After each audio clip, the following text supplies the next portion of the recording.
하나님 말씀 보겠습니다. 하나님 말씀은 빌립보서 3장입니다. 제가 먼저 고린도전서 2장 2절을 읽겠습니다. 하나님 말씀은 고린도전서 2장 2절입니다. 내가 너희 중에서 예수 그리스도와 그가 십자가에 못 박히신 것 외에는 아무것도 알지 아니하기로 작정하였습니다. 빌립보서 3장 7절입니다. 그러나 무엇이든지 내게 유익하던 것을 내가 그리스도를 위하여 다 해로 여길 뿐더러 또한 모든 것을 해로 여김은 내 주 그리스도 예수를 아는 지식이 가장 고상하기 때문이라. 내가 그를 위하여 모든 것을 잃어버리고 배설물로 여김은 그리스도를 얻고 그 안에서 발견되려 함이니 내가 가진 의는 율법에서 난 것이 아니요 오직 그리스도를 믿음으로 말미암은 것이니 곧 믿음으로 하나님께로부터 난 의라. 내가 그리스도와 그 부활의 권능과 그 고난의 참여함을 알고자 하여 그의 죽으심을 본받아 어떻게 해서든지 죽은 자 가운데서 부활에 이르려 하노니 내가 이미 얻었다함도 아니요 온전히 이루었다함도 아니라 오직 내가 그리스도 예수께 잡힌 바 된 그것을 잡으려고 달려가노라. 아멘. 우리가 주일날 낮에 포도나무 교회 정관을 가지고 살펴보면서 포도나무 교회를 향한 하나님의 비전을 지금 살펴보고 있습니다. 오늘 새로 이렇게 수종본 이렇게 나갔는데 많이 잊어버릴 것 같고 그래서 우리의 정관 중에 비전에 대한 부분만 이렇게 복사해 드렸습니다. 나머지는 이제 앞으로도 실무전에 정리하게 될 거고요. 그런데 어떤 분이 우리는 철저하게 십자가의 복음과 성령의 사역의 조화의 토대 위에서 우리가 주님 따라가고 또 교회가 그렇게 세워지는데 성경처럼 그 부분이 구체적으로 명시되었으면 좋겠다. 그래서 이렇게 그 안이 타당해서 이 3조 4번을 추가했습니다. 또 많이 잊어버리셨을 텐데 가지고 계시고요. 이렇게 또 매주 가져오시면 좋겠습니다. 오늘은 이 3조 세 번째 할 차례죠.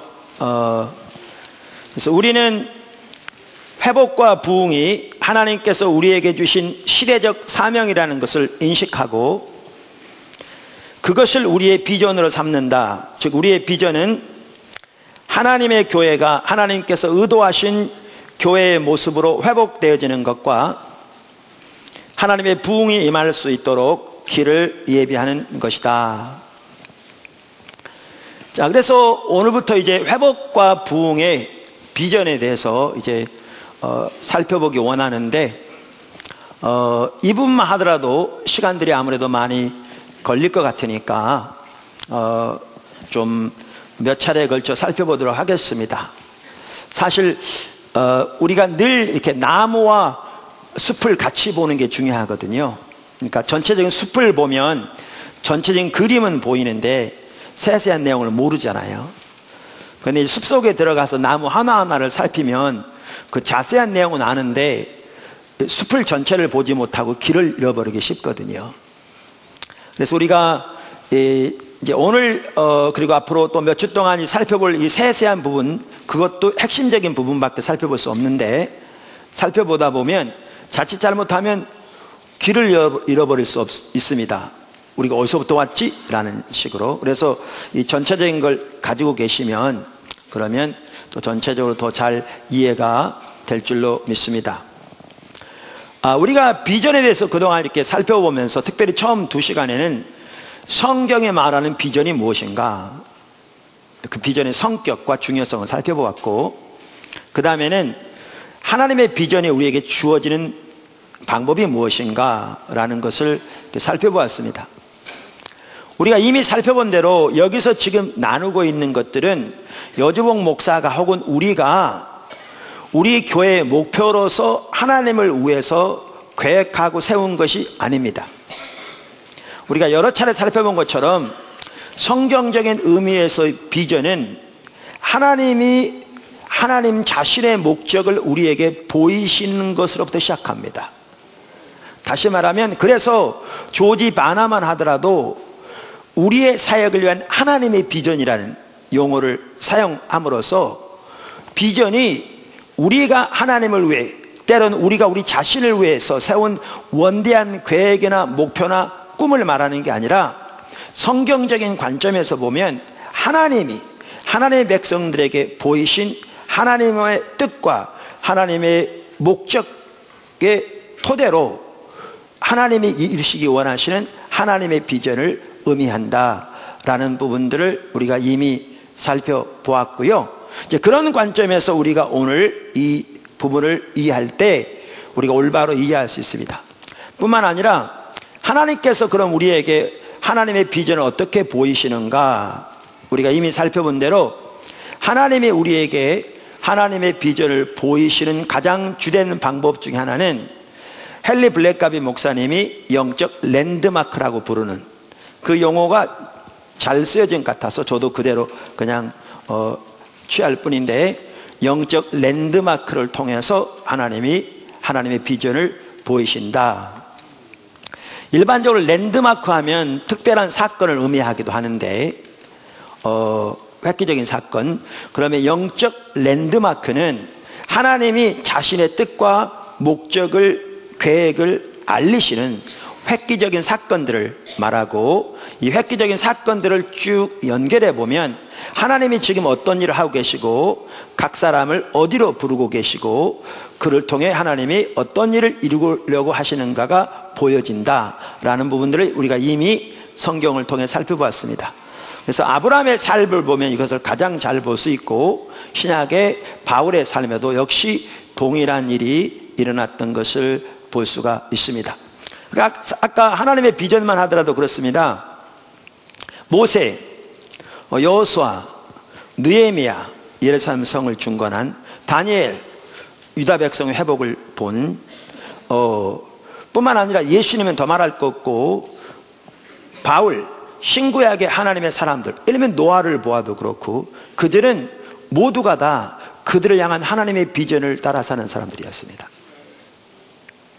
이 비전들이 그들이 소위 하나님을 세운 큰 계획이 아니었습니다. 그러니까 하나님이 그들에게 보이신 하나님의 계획에 토대한 하나님의 비전들이었습니다. 그래서 그들은 그 하나님의 비전을 그들의 눈앞에 또렷이 바라보면서 그것을 위해 살았고 거기에 삶을 들였고, 그래서 그들을 통해서 하나님이 그 시대별로 하나님 목적하신 일들을 이루셨습니다. 그래서 조지 바나만 하더라도 모든 교회가 그들을 향한 하나님의 비전을 가지는 것이 마땅하다. 그러면 심지어 그분은 우리가 이미 여러 차례 살펴본 것처럼 어느 한 지역에 있는 교회들에게 하나님은 각기 다른 비전을 주신다. 그러니까 복음 전파와 하나님 나라의 확장이라는 부르심은 같을지 모르지만 그 부르심 안에서 그것을 이룬 비전은 각기 다른 거죠. 그래야 그 비전들이 각기 성취될 때 하나의 퍼즐들이 맞춰서 전체 그림이 완성되는 것처럼 이 하나님의 부르심이 완성되는 거죠. 그러면서 그분은 뭐라고 그러냐면, 같은 지역에 있는 교회들에게 만약 하나님이 동일한 비전을 주신다면 그건 서로 경쟁시키는 것에 불과하다. 그러니까 하나님은 각 교회만 하더라도, 심지어 같은 지역에 있는 교회만 하더라도 각기 다른 비전을 주신다. 그러면서 우리가 이미 살펴본 것처럼 20만 명 이상을 인터뷰한 결과 심지어 담임 목사로서 하나님의 비전을 보고 가는 사람이 많지 않고, 교회들만 하더라도 하나님의 비전을 보고 그렇게 가는 교회가 많지 않다. 20만 건 이상의 인터뷰를 결과 후에 그렇게 그 책에서 말하고 있는 걸 볼 수 있습니다. 자, 그러면서 하나님께서 우리에게 회복과 부흥의 비전을 주셨다. 그 말은 그러면 어떻게 하나님께서 우리에게 그 비전을 주셨는가? 우리가 이미 말씀드린 대로 하나님께서 때로는 어떤 단체를 향한 하나님의 비전을 주실 때 때로는 리더에게 많은 부분을 보이실 수 있습니다. 리더와 관련해서 중요한 한 부분이 곧 비전의 부분이잖아요. 이건 일반 회사도 마찬가지입니다. 그러나 하나님은 한 개인을 통해서만 주신 게 아니고 전체를 리더를 통해서 이끌어갈지 모르지만 지체들에게 동일한 하나님의 비전을 보게 하시고 그들을 불러 모으시고 또한 지체들로 하여금 제가 왜 지체 그러냐면 일반 또한 많은 분들은 좀 낯설다고 그러는데 성경에 보면 교회는 그리스도의 몸이요 우리 각 성도는 그 몸의 지체라고 표현되어 있잖아요. 그래서 지체들에게도 동일한 비전을 보게 하셔서 모으실 뿐만 아니라 또한 교회 지체들이 하나님을 찾는 가운데 동일한 하나님의 비전을 보게 하셔서 그 조직 전체가, 이 경우는 교회 전체가 그 비전을 보고 거기에 헌신하고 그렇게 하나님을 따라감으로 하나님의 뜻이 이루어지도록 인도해 가시죠. 그러면서 이 회복과 부흥의 비전만 하더라도 하나님께서 가장 먼저 저로부터 시작하셨는데 전적인 하나님의 은혜로 그렇게 하셨습니다. 그러니까 하나님은 제일 먼저 뭐부터 시작하셨냐면 1991년 9월경에 저를 하나님의 얼굴을 구하는 삶으로 전환시켜 주시는 것으로부터 시작하셨습니다. 사실 이게 출발점입니다. 모든 면에서. 사실 여러 차례 나눈 얘기입니다만은 오늘 또 설교를 이어가기 위해서 또 방문한 분도 일부 있고 하니까 저 같은 경우에 그 영적 어떤 근본적인 전환점이 1991년 9월경에 왔습니다. 그 당시에 저는 포도나무 교회 말고 그 이전에 제가 개척한 첫 번째 교회를 섬기고 있었습니다. 그런데 교회가 큰 시험이 들었습니다. 그래서 금식하면서 교회에서 하나님께 기도하고 있었습니다. 저는 지금도 금식을 잘 못합니다. 저는 금식 생각만 해도 오금이 저린 사람입니다. 그런데 워낙 교회가 어려우니까 밥을 먹을 생각조차가 없는, 그래서 금식하면서 하나님께 기도하고 있었는데 둘째 날인지 셋째 날인지 하나님께서 성령을 통해 제 마음속에 또렷하게 감동을 주셨는데 그게 저에게는 제 인생의 전환점이었습니다. 뭐라고 감동을 주시느냐 하면 네가 날 사랑하지 않는구나 그러시더라고요. 나름대로 교회가 세워지기 위해서 열심히 했습니다. 새벽 기도는 말할 것도 없고 매 저녁마다 특별 기도회를 하고 성경 공부반을 만들어서 전단지를 만들어 주변의 아파트 다 직접 돌리면서 성경 공부 인도하고 노방전도 팀이 공원에 나가서 전도하고 또 청년들과 함께 지역 가까운 아파트 단지 내가 찬양하면서 그 지역을 위해 기도하기도 하고 우리가 할 수 있는 것들에 힘을 다해 교회가 세워지길 위해 기도하고 힘썼습니다. 뿐만 아니라 교회를 세우기 위해서 저뿐만 아니라 가족들이 많은 희생과 또한 대가를 치르는 것도 당연히 있었습니다. 근데 하나님께서 내가 날 사랑하지 않는구나 그러면서 또렷하게 비추신 게, 깨닫게 하신 게 뭐였냐면 하나님은 살아계신 인격체인데 제가 그분을 위해서 교회를 세운다고 나름대로 열심히 노력하고 또 하나님의 말씀만 하더라도 하나님의 말씀이기에 그분이 내가 무슨 말씀을 전하기 원하시는지 알기 위해 주님 앞에 기도하고 묵상하고 애썼을지 모르지만 정작 제가 전하는 하나님 그분, 그리고 그분을 위해서 교회를 세운다고 하는 그분은 인격체인데 그분 자신을 알고 그분을 사랑하는 일에는 완전히 소홀히 한 걸 딱 보이시더라고요. 그게 저한테는 딱 보여지니까 제 중심에서부터 회개가 되더라고요. 하나님, 제가 잘못했습니다. 제가 하나님을 사랑하지 못했습니다. 그리고 그게 딱 보여지니까 저 같은 경우에는 교회를 성장시키려는 모든 노력이 순식간에 내려지더라고요. 목회를 소홀히 했다는 게 아니라 더 이상 내 초점이 목회에 있지 않는 거죠. 내가 하나님도 알지 못하면서. 그러면서 하나님 그분을 알기를 집중적으로 구하기 시작했습니다. 그럼 어떤 분은 그렇게 생각할 수 있습니다. 요주봉 목사는 그럼 그때까지 하나님도 몰랐다는 말이에요? 실제로 제가 다른 곳에 가서 이 설교를 하면 이렇게 말하면 수많은 사람들이 그렇게 생각할 것입니다. 우리는 오늘날 그만큼 하나님을 아는 것이 무엇인지조차 눈이 가려져 있습니다. 오늘날 단순히 성경을 통해 하나님에 관한 교리적인 지식이 있으면 그것이 하나님을 아는 것처럼, 성경에 말하는 하나님을 아는 것은 당연히 하나님에 관한 올바른 성경적인 지식이 필수이지만 그것을 토대로 살아계신 인격체신 하나님과의 개인적인 교제를 통해서 그분을 개인적으로 아는 것, 이것은 성령의 조명이 필수임.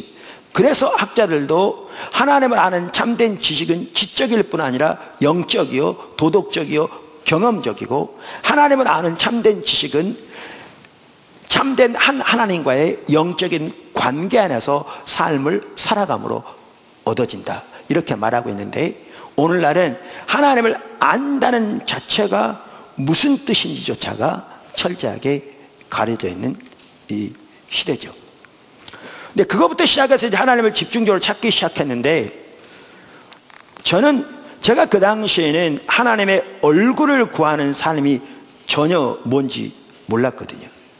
그러니까 우리는 기도만 하더라도 그저 자기 필요와 목적을 위해 하나님 앞에 도와주세요, 도와주세요, 주세요, 주세요 하는 이러한 기도에만 익숙하지, 하나님 그분 자신을 알고 그분의 뜻과 의중을 알아 그 가운데 함께 하기 위해서, 그래서 하나님을 구하고 하나님의 영광을 보기를 구하고 하나님의 뜻과 의중을 알기를 구해서 그분 자신을 찾는, 알기를 구하는 그런 기도는 거의 개념조차 없는 게 이 시대거든요. 근데 성경에 보면 진정으로 하나님을 찾는다는 말은 단순히 자기 필요와 목적을 위해 하나님의 도움을 구하는 게 아니라 하나님 그분 자신을 알기를 구하는 것이거든요. 그리고 성경에 나와 있는 하나님의 사람들, 귀한 사람들은 다 그랬거든요. 제가 오늘 본문 말씀만 하더라도 두 구절을 읽었는데, 고린도서 2장 2절에 보면 사도 바울이 뭐라고 그랬냐면, 내가 너희 중에서 예수 그리스도 곧 십자가에 못 박히신 그분 외에는 내가 아무것도 알지 않기로 작정했다, 이렇게 말하고 있잖아요. 사도 바울의 단 하나의 유일한 목표와 목적은 예수님을 아는 거였습니다. 이 당시는요, 전 세계가 사도 바울 앞에 열려져 있는 때입니다. 너희 중이란 말은 고린도 교회에 있었을 때를 말하는 거고, 고린도 교회가 세워질 당시에, 그때가 제2차 전도 여행 때니까 그 당시에는 전 세계가 그 앞에 열려져 가고 있는 상황이었습니다.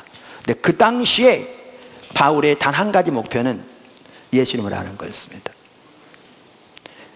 근데 이게 그때만이 아닙니다. 아까 읽은 빌립보 3장은 옥중서신이라 그의 사역의 거의 하반기죠. 그때에도 우리가 읽은 대로 바울은 예수님을 아는 것이 가장 고귀해서 다른 모든 것을 배설물로 여기고 지금까지도 예수님 그분 알기 위해 달려간다, 이렇게 말하고 있습니다. 이게 우리 신앙입니다. 근데 오늘날은 이러한 개념조차가 가려져 있습니다. 개념조차가. 근데 이렇게 하나님 그분 자신을 알기를 구하는 것, 그것을 성경은 하나님의 얼굴을 구하는 것이라고 표현하고 있습니다. 성경은. 근데 제가 개인적으로 하나님의 얼굴을 구하는 것이 뭔지, 그리고 지금 말씀드린 대로 이렇게 그분 자신을 알기를 구하는 것이 우리 인생의 유일한 목표와 목적되는 것이 진정한 신앙이라는 것을 깨닫지도 못한 상황에서 전적인 하나님의 은혜로 그렇게 하나님이 돌이켜 주신 겁니다. 근데 제가 나중에 그 로이드 존스 목사님의 부흥책을 보니까 하나님의 부흥이 임할 때마다 항상 예비적인 단계가 있는데, 그 예비적인 단계에 바로 그 일이 일어난다고 기록되어 있더라고요. 우선 여기서 말하는 부흥은 교회의 숫자적인 성장을 말하는 게 아닙니다.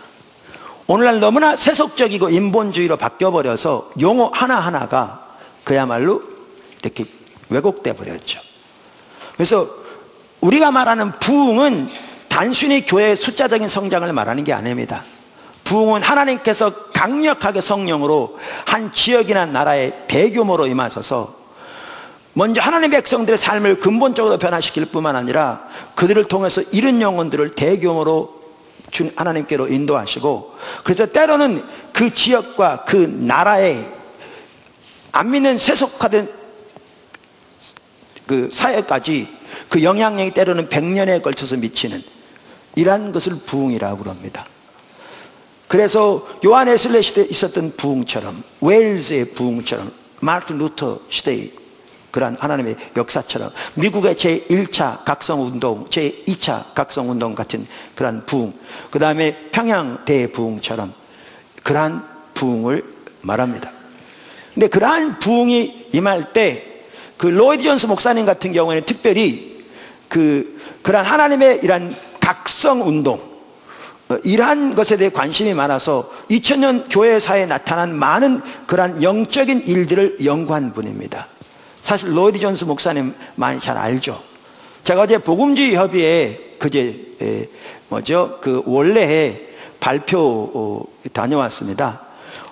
내년이 루터 종교개혁 500주년 기념되는 해인데, 이번 원래에서는 그걸 맞이해서 우리 한국교회를 진단하고 앞으로 나갈 방향을 서로 모색해 보자. 그래서 각 교단별로 이렇게 목사님들을 이렇게 또 교환분들을 초대해서 이렇게 나누는 시간인데, 침략의 대표로 저를 와달라고 그래서 지난 금요일 날 아침에 참석하고 왔는데, 거기서 제가 로이드 존스 목사님 얘기를 나눴더니 일부 지금 복음주의 협의회 회장이신 김명흑 목사님께서 자기도 로이드 존스 목사를 매우 좋아하는데 오늘 그렇게 나누어서 좋은 시간이 되었다, 그런 얘기도 하시더라고요. 근데 그 로이드 존스 목사님이 부흥책에서 뭐라고 그러냐면, 아까 말한 대로 그 하나님의 이런 부흥의 역사들을 쭉 연구한 다음에, 하나님의 부흥이 오는 것은 갑자기 오는 것 같지만 그 물밑으로 준비되는 예비 단계가 있다. 그러면서 그 예비 단계에 여러 가지가 일어나는데 그 중에 하나가 뭐냐, 제가 하나님의 얼굴을 구하는 삶이라는 그 삶이 거기서 일어나는 겁니다. 부흥책, 그 책에 생명의 말씀사에서 지금 번역돼 나왔고요. 제이아이 패커가 이 책만큼 이 시대의 하나님의 부흥에 대해 설득력 있게 쓴 책이 없다고 자기는 생각한다고 추천한 그 책에 119쪽에 이렇게 말했거든요. 우리는 은혜와 주 예수 그리스도를 아는 지식 안에서 자라나야 합니다. 표대를 향하여 과거는 잊어버리고 앞에 있는 것을 잡으려고 뛰어가야 합니다.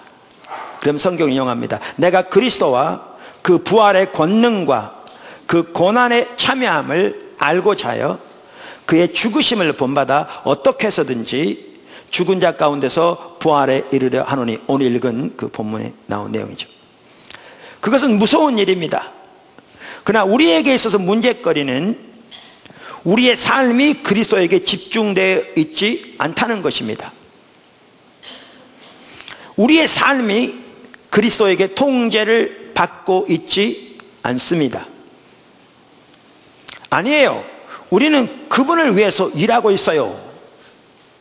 그런 다음에 우리는 그분을 떠나버리고 계속 우리 자신의 작은 일에만 몰두하고 있습니다.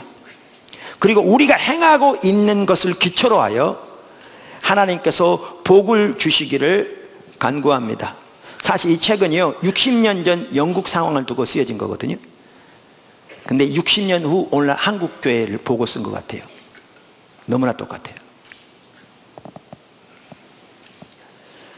그러면서 이렇게 말합니다. 하나님, 예수 그리스도, 성령의 임재가 우리 삶 속에 나타나는 것, 그것이 참된 기독교입니다.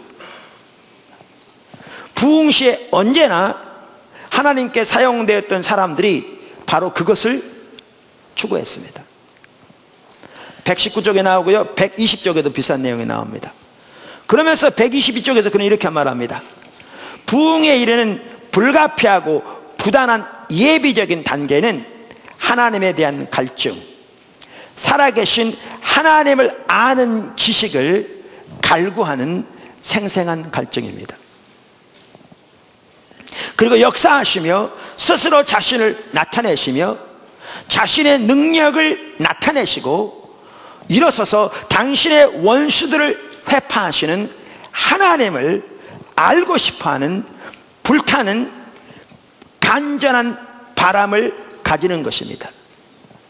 그것이 언제나 부흥의 필연적인 예비 단계였습니다. 208쪽, 209쪽에서도 반복적으로 비슷한 내용을 합니다. 근데 저와는 상관없이 하나님께서 전적으로 제가 이런 내용을 모를 때에 그저 하나님을 위해서 열심히 교회를 세우기 위해서 노력하고 또 하나님의 교회가 세워지도록 열심히 기도하고 열심히 헌신하고 봉사했을지 모르지만 하나님 그분 자신을 알고 그분을 존재를 다해 사랑하는 그 삶에는 너무나 소홀한 그런 상태에 있는 저를 근본적으로 하나님을 아는 것이 유일한 목표와 목적되어지는 성경에 나오는 모세가 살았던 다윗이 살았던 바울이 살았던 2000년 교회사에서 수많은 하나님의 사람들이 살았던 그 삶으로 돌이켜 주신 거죠. 이게 출발점이었습니다. 이게 모든 일의 출발점입니다. 개인의 회복도 교회 회복도 하나님의 부흥도. 사실 우리가 앞으로 출애굽기 32장부터 4장까지 기회 되면 혹시 볼지도 모르겠습니다만은 출애굽기 32장에 이스라엘 백성들이 금송아지 만들어서 그것이 자기들의 애굽에서 인도하는 신이라고, 그래서 하나님이 그들을 멸망시키려고 하는, 멸망시키려는 그러는 상태에서 출애굽기 34장에 하나님의 영광 중에 임하시거든요. 하나님의 영광으로 임하시는 것이 부흥입니다. 그런데 그 사이 33장에 어떤 일이 있었느냐, 정확하게 모세가 하나님의 길을 알아 그 가운데 함께함으로 하나님을 알기를 추구했고, 하나님 그분의 임재가 자기들과 함께 안 가시면 적과 꾸리는 가나안 땅도 천사의 능력도 아무런 의미가 없음을 인식하고 하나님 그분 자신과 그분의 길을 알기를 구했던 그 삶이 거기에 있거든요. 이게 하나님의 부흥을 위해서도 이게 핵심적인 길입니다. 성경이 말하는 대로, 교회사가 말하는 대로, 우리의 현실에서 경험하는 대로. 자, 이렇게 가장 먼저 하나님의 얼굴을 구하는 삶으로 하나님께서 이렇게 전환시켜 주셨고요. 그러면서 집중적으로 하나님 그분을 찾기 시작했습니다. 이제 어떻게 하나님을 알 것인가. 그러니까 성경을 다시 연구하죠. 당연히 제가 미국의 신학대학 공부했고요. 대학원 공부했고요. 제가 박사과정에 들어갔었는데 미국의 유명한 대학원에 신학 어떤 그 가치관이 저하고 전혀 안 맞아서 제가 1년 가까이 있다가 어차피 나는 목회할 사람이라 그냥 제가 자퇴하고 나온 거였거든요. 그 신학적인 토대에 있었을지 모르지만 성경을 연구하면서 기도하면서 하나님을 알기를 추구한 거죠. 그러면서 앞서간 믿음의 선배들은 어떻게 하나님을 알았는가. 때로는 그들의 책을 보면서, 때로는 그렇게 주님과 동의하는 사람들 그들의 테이프를 사서 들으면서, 그때 국내에서 그렇게 가르치는 분들이 없어서 주로 외국 분들이었습니다. 또 때로는 고전들을 보면서 어떻게 그들이 하나님을 알았는가, 어떻게 그들이 하나님과 동행했는가, 하나님의 영광은 어떻게 보는 것인가. 그래서 집중적으로 하나님을 찾기 시작했습니다. 집중적으로. 그러면서 하나님을 아는 것이 인생의 유일한 목표와 목적된 그 자체가 그 자로 인도하시더라고요. 그러면서 하나님이 하신 게 뭐였냐면, 저는 그 당시에 그것이 영적 랜드마크인지도 몰랐습니다. 그런 용어를 그때는 들어보지도 못했고 그런 이해조차 없었습니다. 근데 획기적인 어떤 사건들을, 하나님이 만드신 사건들을 통해서 하나님의 뜻을 알리기 시작하셨습니다. 그리고 나중에 이걸 연결해 보니까 하나님이 지금 뭘 하고 계신가가 보여졌습니다. 제가 이 시간에 두 가지만 살펴보려고 합니다. 그 중에 회복과 관련해서. 이게 1991년 9월경에 그렇게 기도하는 중에 그렇게 됐는데, 나름대로 열심히 목회했는데 그 당시에 사역이 잘 안 되더라고요. 그래서 아예 여기에 사역은 불가능하다는 게 각인돼 있었다고요.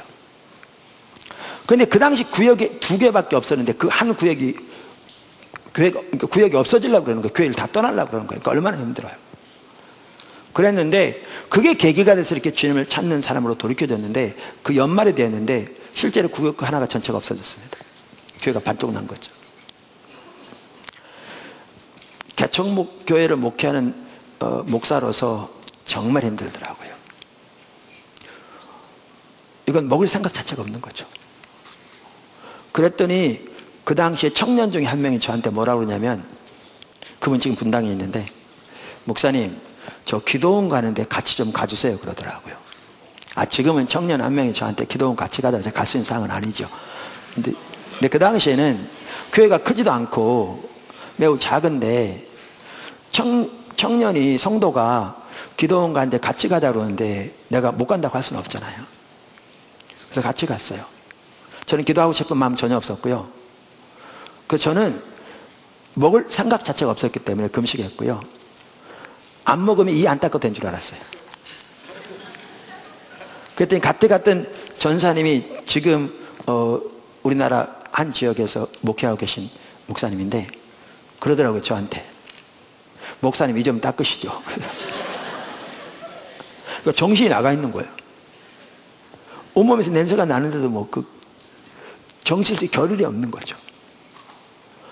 근데 그게 신년 축복 대성회였는데, 그런 이름이었는데, 1991년 12월 31일, 1992년 1월 1일, 내가 설교를 딱 2번 들었는데요, 저녁 아침. 그분은 만약에 예수님이 그분에게 오셔서, 야, 누구누구 목사야, 내가 네 교회 어떻게 되게 해주랴. 이제 목사 교회가 아니죠, 이제 쉽게 표현하자면. 그러면 그분은, 예, 주님, 요렇게 해주세요. 이렇게 딱 있더라고요.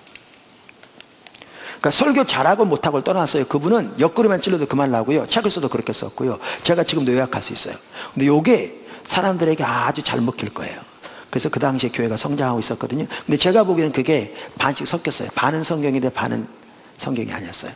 지금 그분 목회 안 하시거든요. 근데 문제는 이거였어요. 그분은 그게 있는 게 보여지니까 내 모습이 보이는데 나는 그게 없더라고요. 그 전에 나름대로 많은 목표 계획이 있었습니다. 주로 숫자로 돼. 제가 세운. 근데 비전이 또렷하게 없는 거죠. 어디를 향해 나가는지를 모르는 거죠. 그러니까 이번 주는 뭐 출애굽기에서, 다음 주는 무슨 요한복음에서 나름대로 복음적으로 설교했을지 모르지만 교회가 어디로 나가는지를 전혀 모르고 있는 거죠. 그렇지 않아도 힘들어가지고 기도할 마음도 먹을 생각도 없어가지고 갔는데 내게 그게 없다는 게 보여지니까 얼마나 힘들어요. 그래서 제가 푸념하듯이 제 입에서 이런 말이 나왔어요. 기도라기보다는요, 그런 제 모습이 보이니까 그에 대한 반응으로 제 입에서 푸념이 나왔다고 해야 더 옳을 거예요. 실제로 말로 했는지 속으로 했는지 전혀 기억이 안 나요. 하나님, 그럼 저는 교회를 어떻게 인도하죠? 그게 제 푸념이었어요. 저는요, 하나님이 그 기도에 응답하시리라는 것은요 0%도 생각하지 않았어요. 제 눈에서 그게 보이니까 그냥 그에 대한 반응으로 푸념이 그렇게 나왔어요. 근데 그 말이 입에 떨어지자마자 마치 기다렸다는 듯이 하나님께서 뭐라고 감동을 주시냐면, 성령의 감동이죠. 너는 내 신부를 준비시키라 그러시더라고요. 저는 그 말이 싫었어요. 왜냐하면 그 당시에로 교회 숫자가 몇 명 되니 신경 쓰지 말고 예수님 오실 때 그 들림받게 잘 섬겨, 이런 것을 신부를 준비시키는 것으로 이해했기 때문에 저는 그 말이 싫었어요. 이게 한 사건이었고요. 아까 지난번에 살펴본 영적 랜드마크, 특별한 획기적인 사건들을 통해서 계속 밝혀가신다고 그랬잖아요. 우리가 이미 보았듯이. 몇 개월 후에 이런 일이 있었습니다. 지금 제가 나열하는 사건들은 획기적인 사건들입니다. 제가 날마다 이렇지 않습니다. 이랬으면 얼마나 좋겠습니까? 근데 전혀 그렇지 않습니다. 이 사건들은 하나님이 특별하게 하나님의 목적으로 뽑으신 사건들입니다. 지금 한꺼번에 모아놓을 뿐이지. 몇 개월이 지났습니다. 정확한 날짜는 모르겠습니다. 그 당시 제가 오금동에서 목회하고 있었는데 서울 시내를 나갔다 왔더니 되게 피곤하더라고요. 그 당시 교회가 지하에 있었고요. 예배당이 복도가 있고 이쪽 편에는 본당, 이쪽 편에는 교육관. 그 교육관 안에 과거 사택했던 자리가 제 사무실이어서 거기서 문 다 걸어 잠그고 편히 쉬고 있었습니다. 피곤해서. 그 당시도 새벽 기도는 매일 있었고요. 그 다음에 저녁 특별 기도회가 매일 있었습니다. 그래서 성도들이 일부 나와서 예배당에서 기도하고 있었습니다. 근데 저는 처음 시작하기 전이라면 제가 같이 가지만 기도하고 있는데 제가 왔다고 방해하고 싶지 않았기 때문에 또 피곤해서 저는 이쪽에 쉬고 있었습니다. 그런데 제 마음에 성령께서 이런 마음을 주신 것 같아요. 일어나 불 좀 켜라. 그거 못하겠어요? 이래야 불 켰죠. 그랬더니 본당에 가서 기도하라고 하신 것 같아요. 그때부터 내 생각이 들어온 겁니다. 아니, 기도하려면 여기서는 왜 못합니까? 본당에 성도들이 기도하고 있는데 방해하고 싶지 않은데 막 이러니까 에이, 내가 괜히 엉뚱한 생각했는 모양이다. 잠이나 자자. 그리고 불 끄고 누웠어요. 그랬더니 또렷하게 마음속에 감동 오시더라고요. 본당에 가서 기도해. 입이 이만큼 나왔습니다. 그래서 이제 옷을 갈아입고 본당에 왔습니다. 이 두 줄이었는데요.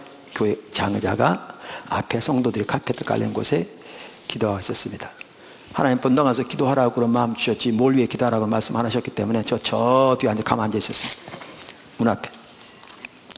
그랬더니 조금 있다 보니까 술이 이만큼 취한 남자가 들어오더라고요. 문 열고.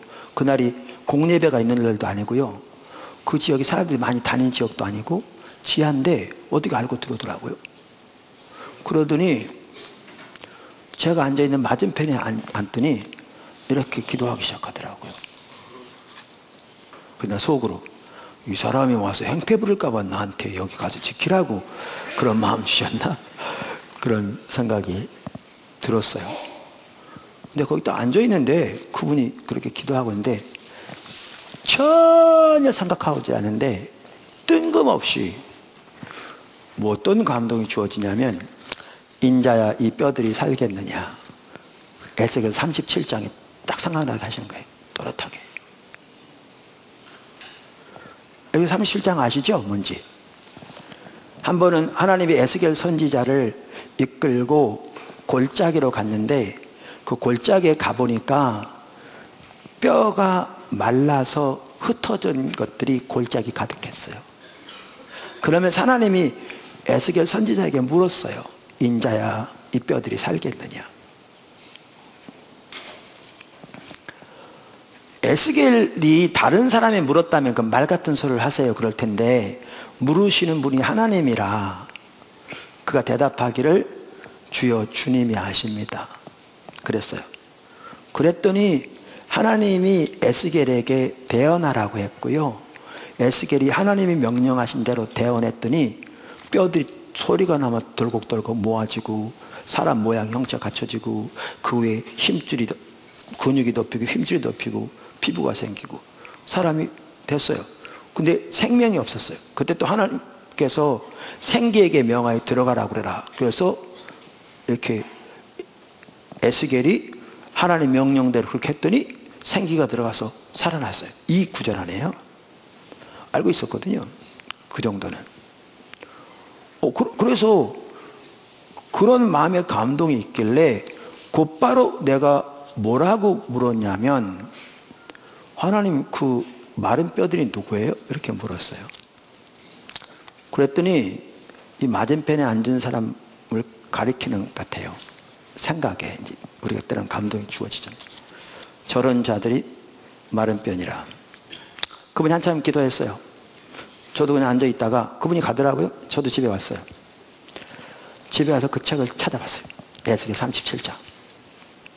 아까 지금 말한 내용들이에요. 그러면서 여기에 보면 이렇게 돼 있어요. 37장에 보면 찾아봤더니 10절, 이에 내가 그 명령대로 대언하였더니 생기가 그들에게 들어가매 그들이 곧 살아나서 일어나 서는데 극히 큰 군대더라. 또 내게 이르시되 인자야, 이 뼈들은 이스라엘 온 족속이라. 그들이 이르기를 우리의 뼈들이 말랐고 우리의 소망이 없어졌으니 다 멸절되었다 하느니라. 그러므로 너는 대언하여 그들에게 이르기를 주 여호와께서 이같이 말씀하시기를 내 백성들아, 내가 너희 무덤을 열고 너희로 거기에서 나오게 하고 이스라엘 땅으로 들어가게 하리라. 내 백성들아, 내가 너희 무덤을 열고 너희로 거기에서 나오게 한즉 너희는 내가 여호와인 줄 알리라.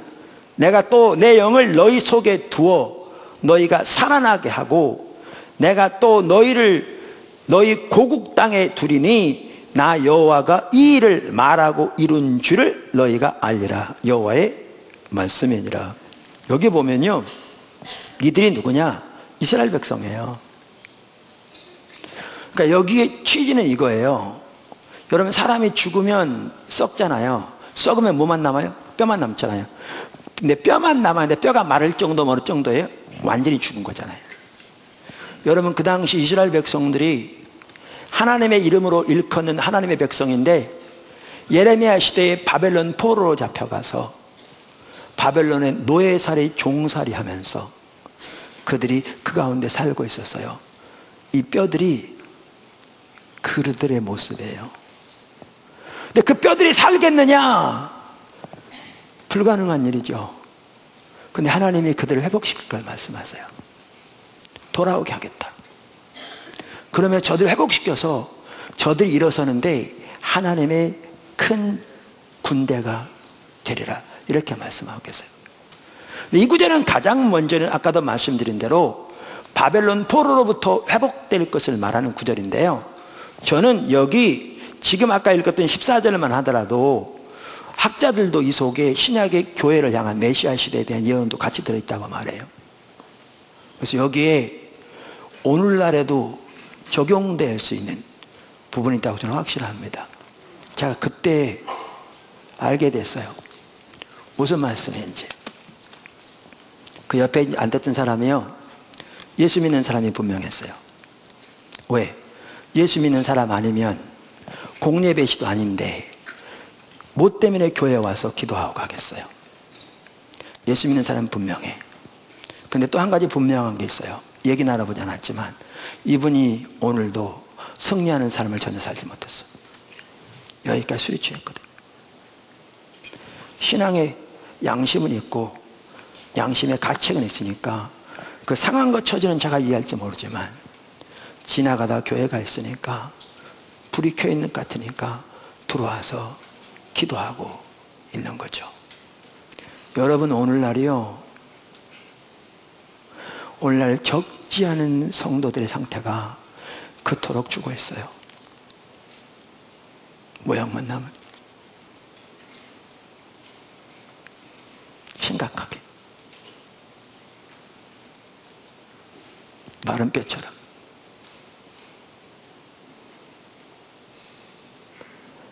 근데 하나님께서 구약에 에스겔 시대만 하더라도 너희가 내가 만군의 여호와일 줄 알리라 이 일을 행할 때 이걸 3번이나 말씀하세요. 내가 반드시 일 행할게. 너희 눈에는 불가능하게 보일지 몰라도 내가 반드시 일 행할게. 근데 그 사건을 통해서 저에게 보이신 것은 마른 뼈와 같은 오늘날 명목적인 그리스도인들을 하나님 중심적인 삶으로 바꿔 그들이 회복되어서 하나님을 위한 군대로 세우신 일을 하시겠다는 거죠. 그 일로 부르신 겁니다.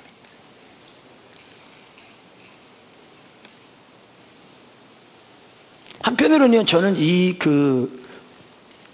얘가 그런 경험이 있기 때문에 저 같은 경우에는 매우 중요한 게요. 제가 지난주에도 포도나무 교회가 집중적으로 하나님의 얼굴을 구하는 삶을 살았더니 저부터 모든 지체들이 회복되지 않은 가정 한 가정이 없었다고 그랬잖아요. 그런데 어느 날 보니까 교회 중직들 가정들부터 자녀들이 옆으로 가는 게 보이더라고 그랬잖아요.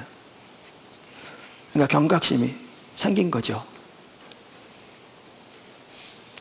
그래서 다시 하나님의 얼굴을 집중적으로 구하자고 나누고, 그러면서 또 나름대로 각자 고민하고 주님 찾으면서 그들이 하나하나 돌아오더라고 말씀드렸잖아요. 저는 이렇게 생각합니다. 에스겔 골짜기의 마른 뼈들이 회복돼서 하나님의 군대로 이렇게 세워지는 일들이 지금 우리 가운데 일어나고 있는가? 지금 우리를 통해서 일어나고 있는가? 지금 현재도 귀하게 놀랍게 일어나고 있습니다. 근데 그렇지 못한 부분도 많습니다. 이걸 보면 우리의 부르심에 우리가 합하게 행하고 있는가? 우리가 올바로 하나님을 구하고 있는가? 알 수 있습니다. 근데 그대로 이렇게 하나님을 집중적으로 찾는 중에 제가 요한계시록 19장을 보게 되었습니다. 요한계시록 19장에 보면 예수님의 재림에 대한, 그리고 그때 있을 어린 양의 혼인잔치에 대한 예언이 나옵니다. 19장. 그러면서 19장 6절에 이렇게 말하죠. 내가 들으니 허다한 무리의 음성과도 같고 많은 물소리와도 같고 큰 우레소리와도 같은 소리로 이르되 할렐루야, 주 우리 하나님 곧 전능하신 이가 통치하시도다. 우리가 즐거워하고 크게 기뻐하며 그에게 영광을 돌리세. 어린 양의 혼인 기약이 이르렀고 그의 아내가 자신을 준비하였으므로 그에게 빛나고 깨끗한 세마포 옷을 입도록 허락하셨으니 이 세마포 옷은 성도들의 옳은 행실이로다 하더라. 보시는 바와 같이 이 구절은 예수님의 재림 때 있을 어린 양의 혼인잔치에 대한 예언입니다. 그런데 여기 중요한 한 가지가 있습니다.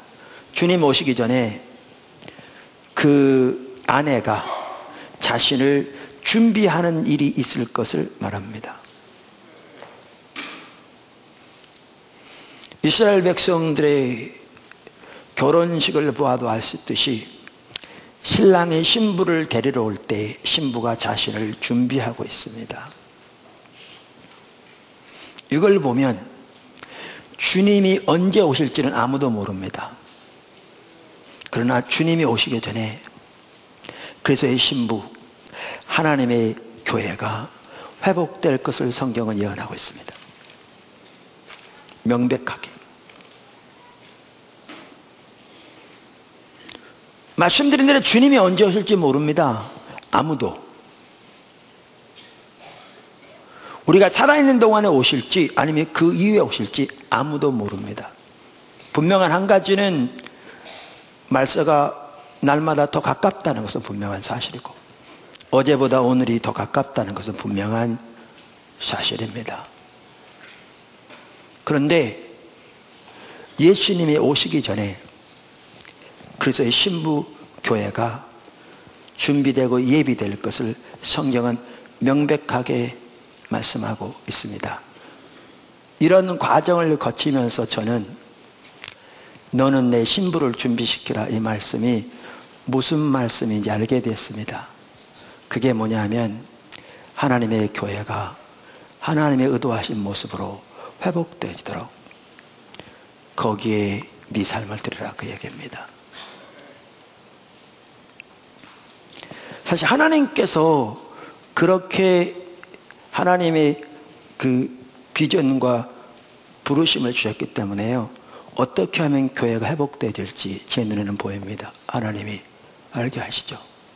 한마디로 말하면 교회가 철저하게 신앙의 본질인 하나님과 친밀한 교제 가운데, 그래서 하나님 그분 자신을 구하는 삶에 철저하게 십자가의 복음의 토대 위에 세워질 때 개인의 신앙뿐만 아니라 교회가 회복되어집니다. 교회가. 우리가 다음 주에는, 아직 설교 안 끝났으면 이제 반 지났습니다. 오늘 설교가 깁니다. 우리 원래 예배 시간은 1시 반까지니까. 오늘 방문하신 분들은 이제 여러분들이 나갔습니다만은 축복하고.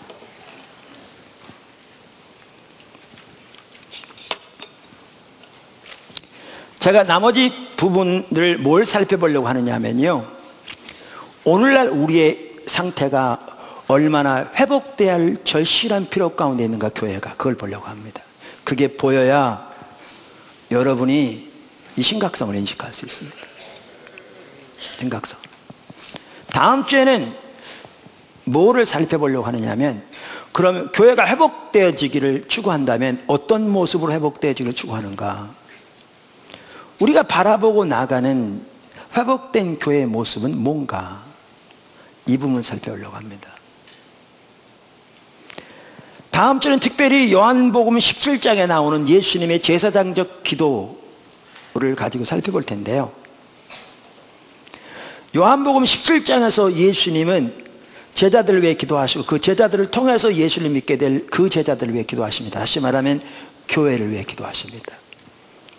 거기에서 예수님이 기도하고 계신 교회의 모습이 뭔가, 그걸 살펴볼 거고요, 우리 인간들이 예수님의 십자가의 공로로 거듭나 하나님의 자녀가 된 우리 인간들이, 그럼에도 우리는 많은 죄 가운데 때로는 있는 우리 인간들이 성령을 인도를 따라 하나님의 뜻을 쫓아 기도할 때 하나님의 그 기도를 응답하시는데, 하물며 죄 없으신 하나님의 아들이 모든 일에 성령의 인도를 따라 행하셨던 그분이 성령의 인도를 따라 구한, 하나님의 뜻을 따라 구한 그 기도가 응답되지 않을 거라고 생각하는 건 어리석은 거죠.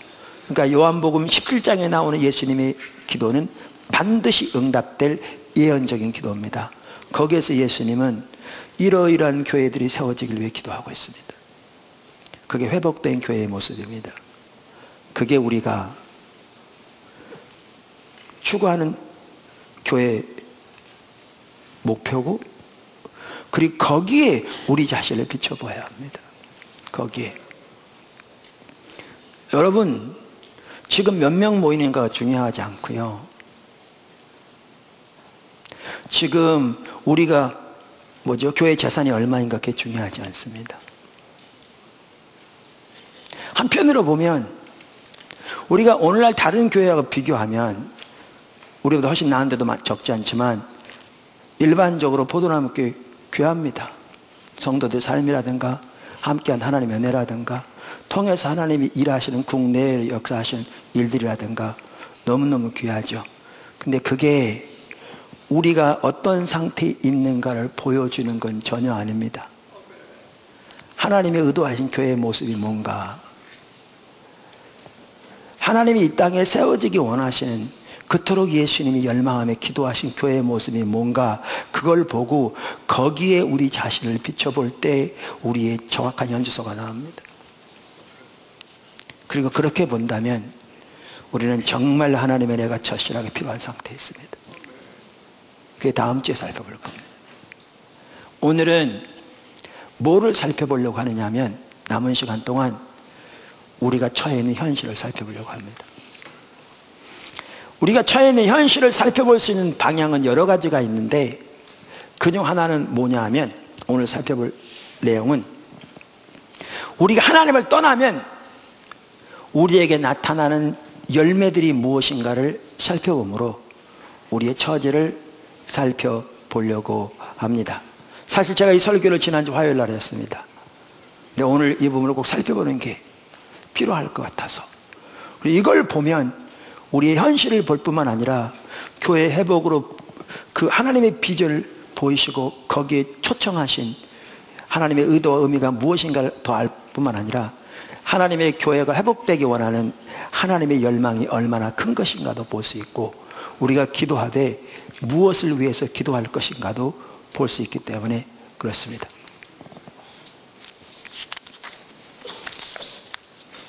하나님을 떠난 열매와 징조들.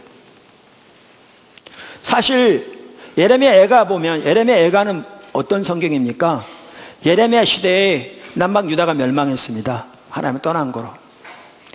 그래서 멸망하는 것을 지켜본, 예루살렘 다 불타 없어지고, 예루살렘 성전 다 불타 없어지고, 그 기구 다 빼앗기고, 왕부터 눈이 뽑힌 채로 포로로 잡혀가고, 그래서 남은 유다 백성들 바벨론 포로로 잡혀가 거기에서 노예살이하고, 그렇게 멸망한 다음에 그것을 보면서 탄식하는 시를 쓴 게 예레미야 애가입니다. 근데 그 예레미야 애가에 보면 뭘 알 수가 있는가 하면, 하나님께서 아모스 때부터 반복적으로 하나님 백성들에게 돌이키라고, 돌이키지 않으면 심판하시겠다고 말씀하셨는데, 그리고 그들이 하나님을 떠난 거로 그 유다 백성들의 삶 속에 하나님을 떠난, 그래서 하나님이 그들을 심판한 열매와 징조들이 삶에 가득했는데도 그들이 눈이 어두워 전혀 보지 못하니까 나라가 망하는 그 시점까지 돌이키지 못하고 나라가 하나님의 말씀대로 망해서 그 시를 쓰게 된 게 나옵니다. 이걸 보면서 우리들도 철저하게 이러한 하나님을 떠난 열매와 징조들을 깨달아 그런 관점에서 내 삶과 내 속해 있는 교회와 우리 나라와 한국 교회와 우리 주변들을 살펴보고 이걸 보아야 우리 모습을 볼 수 있습니다. 우리 현주소를.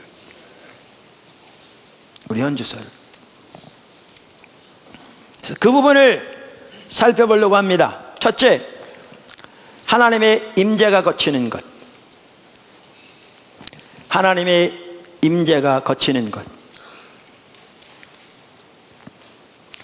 하나님 백성들이 하나님을 떠나면 우선 이거부터 살펴봐야 합니다. 이미 살펴봤습니다만은 하나님의 관점에서, 성경적인 관점에서 하나님을 떠난다는 말은 우리가 여러 차례 살펴본 것처럼 하나님과의 친밀한 교제에서 떠난 것을 말합니다. 예레미야 시대, 이사야 시대, 예수님 시대 유대인들, 이스라엘 백성들 많은 종교적인 의식이 있었습니다. 그러나 하나님을 알고 존재를 다해 사랑하는 하나님과 친밀한 교제에서 떠난 것을 두고 하나님은 저들이 하나님을 버렸다고 말합니다. 왜냐하면 하나님을 아는 참된 지식, 하나님과 친밀한 교제에 떠나면 하나님의 목적에 대해서는 관심도 없어지게 되고, 하나님의 백성들이 자기 목적을 위해 살면서 하나님은 자기 목적을 위한 수단으로 전락하고 맙니다. 그리고 하나님의 백성들이 이렇게 하나님과 친밀한 교제에 떠나면 자기 목적을 위해 살아가면서 그 목적을 위해 세상의 방법, 자기의 타락한 강팍한 마음대로 살아가지 하나님의 길에 대해서는 관심도 없게 돼 있습니다. 그렇기 때문에 하나님의 관점에서는 아무리 종교적인 의식과 희생이 많다 할지라도, 심지어 바리새인들처럼 하나님을 아는 참된 지식, 하나님과 친밀한 교제, 제가 신앙의 본질이라고 말하는 거기서 떠나는 걸 두고 하나님을 버린 것이라고 말합니다. 그러니까 우리가 하나님을 떠난 열매와 징조들이라고 말할 때 하나님을 떠난다는 말에 있어서도 성경적인 관점으로 보아야 됩니다. 안 그러면 전혀 깨닫지 못합니다. 왜? 나는 오늘도 주일날 빼놓자 교회 왔기 때문에 내가 하나님 버렸나 이렇게 생각합니다. 그러니까 하나님을 떠났다 할지라도 전혀 깨닫지 못하게 됩니다. 그래서 예레미야 시대만 하더라도 그들이 망하는 순간까지 몰랐습니다. 그들은 여전히 안식일이면 예루살렘 성전에서 하나님께 성대한 예배를 드렸기 때문에 그렇습니다. 그래서 몰랐습니다. 그런데 이렇게 하나님을 떠나면 가장 먼저 우리에게 나타나는 열매 중 하나가 뭐냐? 하나님의 임재가 거치는 겁니다. 아까 로이 존스 목사님 제가 잠깐 인용했는데, 하나님 예수 그리스도 성령의 임재가 우리와 함께하는 것, 그게 참된 기독교입니다 그랬죠. 근데 하나님 백성들이 하나님을 떠나면 하나님의 임재가 거칩니다. 이것을 가장 잘 볼 수 있는 성경적인 구절이 요한계시록 2장에 나오는 에베소 교회를 향한 예수님의 편지입니다. 에베소 교회를 향한 예수님의 편지입니다. 여러분, 사실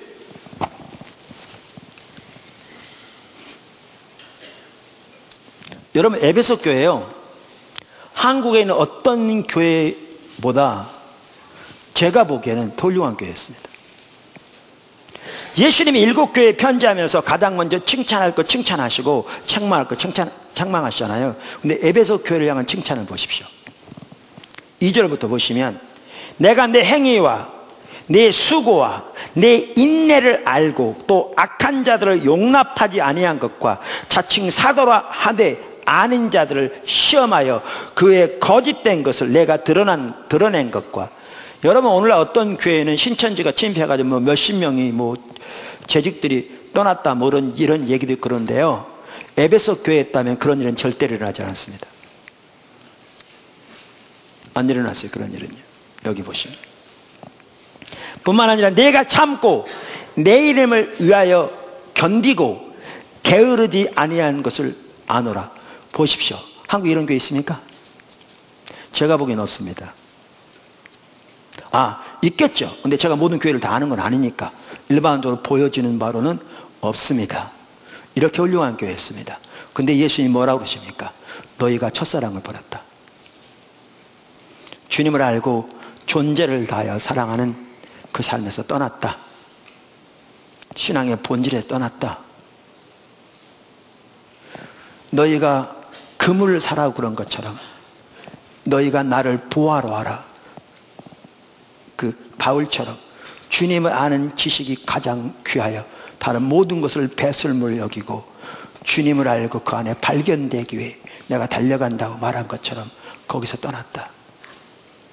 그리로 돌아오라, 그 말입니다. 그러면서 뭐라고 그러냐면, 거기서 돌이키지 않으면 내가 내 촛대를 옮기리라, 내 임재를 거두리라, 그 말입니다.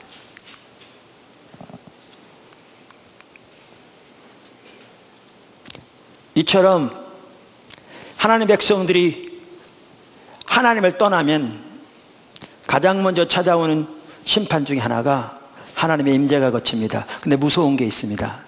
그걸 모릅니다. 영적인 경각심을 가지고 깨어있지 않으면 모르게 되어 있습니다.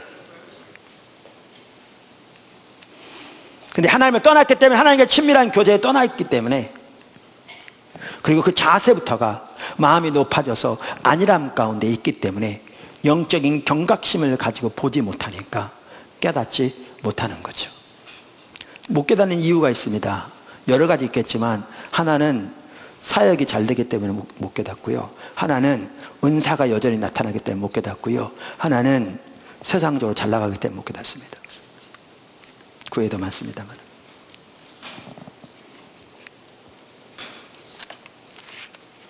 여러분, 에베소 교회 보십시오. 얼마나 훌륭한 교회였습니까? 그러니까 모르는 거죠. 모르는 거죠. 이에 대한 좋은 예가 사울입니다. 하나님께서 사울에게 2차례에 걸쳐서 기회를 주셨습니다. 근데 그는 끝내 하나님께 등을 돌리고 하나님을 버렸습니다. 하나님의 관점에서. 그래서 사무엘상 15장에서 하나님께 최종적으로 사울을 버리십니다.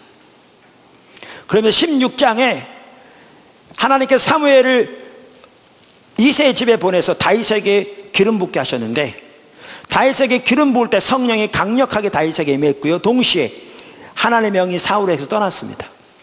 하나님의 임재가 거쳤습니다. 그게 16장 14절에 나오죠. 여호와의 영이 사울에서 떠나고 여호와께서 부르시는 악령이 그를 번뇌케 한지라. 하나님의 영이 떠났습니다. 근데 그는 하나님의 영이 떠난지를 몰랐습니다. 왜 몰랐는 줄 아십니까? 하나는 그는 여전히 왕으로 다스렸거든요. 또 하나 핵심적인 이유가 여전히 그에게 은사가 나타나고 있었거든요. 하나님을 떠나면서 그가 처음에 하나님께서 그를 왕으로 기름 부을 때 강력한 예언의 은사가 나타났거든요. 그래서 그 당시 이스라엘 백성들이 기스의 아들 사울도 예언자 중에, 선지자 중에 한 사람이냐라고 소문이 날 만큼 예언이 강력했어요. 그런데 여러분 아십니까? 하나님의 영이 그를 떠난 이후에도, 하나님의 임재가 그에서 거친 이후에도 그가 여전히 예언했습니다. 18절에 나오는 예언은 귀신에게 산 겁니다. 그래서 과거 성경에는 야려했다 이렇게 되어 있었습니다. 개역 개정판이 이렇게 되어 있습니다. 그 이튿날 하나님께서 부르시는 악령이 사울에게 힘있게 내림에 그가 집안에서 정신없이 떠들어대므로 다윗이 평일과 같이 손으로 수금을 타는데 그때 사울의 손에 창이 있는지라. 그러니까 우리말 성경에 뭐라고 번역되어 있냐면 그가 집안에서 정신없이 떠들어대므로 이렇게 되어 있는데 원래 원어에는 예언하다 그 뜻입니다. 그래서 영어 NIV 성경에 이렇게 말하고 있죠. He was prophesying in the house, in his house. 그는 그의 집에서 예언하고 있었다 이렇게 되어 있습니다. 근데 이 예언이 하나님의 영이 준 게 아니죠. 아까 말한 악령이 준 거죠. 그러니까 이렇게 표현하고 있는 겁니다. 이거를 예전 성경에는 야료라고 그렇게 했는데 애매모호하니까 바꾼 겁니다. 근데 여러분 바로 다음 장에 보면 사울이 진정한 예언도 합니다. 다음 장에 19장 22절. 이에 사울이 라마로 가서 세구에 있는 큰 우물에 도착하여 물어 이르되 사무엘과 다윗이 어디 있느냐? 어떤 사람이 이르되 라마라요스에 있나이다. 사울이 라마라요스로 가니라. 하나님의 영이 그에게 임하시니 그가 라마라요스에 이르기까지 걸어가며 예언을 하였으며 그가 또 그의 옷을 벗고 사무엘 앞에서 예언을 하며 하루 밤낮을 벗은 몸으로 누웠더라. 그러므로 석담에 이르기를 사울도 선지자 중에 있느냐 하니라. 이 경우에는 하나님의 영이 임했습니다. 성령이 임했습니다. 그리고 그가 처음에 예언한 것처럼 그렇게 강력하게 예언했고요. 그의 소문이 날 만큼 하나님이 그를 버렸는데도 하나님 인자가 거쳤는데도 예언했습니다. 은사가 나타났습니다. 여러분 은사는 후회함이 없기 때문에 최소한 당분간 나타납니다. 많은 사람들이 하나님의 임재가 거쳤는데도 왜 모르느냐? 여전히 은사가 나타나고 있기 때문에 그렇습니다. 여전히 사역이 진행되고 있기 때문에.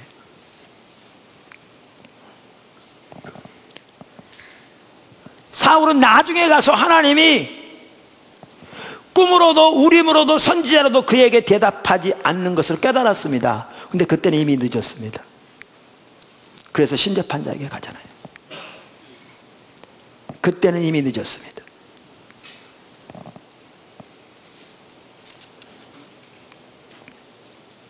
여러분 예레미야 시대에 심판이 코앞에까지 왔는데 왜 그들이 몰랐는 줄 아십니까? 그 중에 하나는 그들 중에 많은 사람들은 세상적으로 잘 됐기 때문에 몰랐습니다.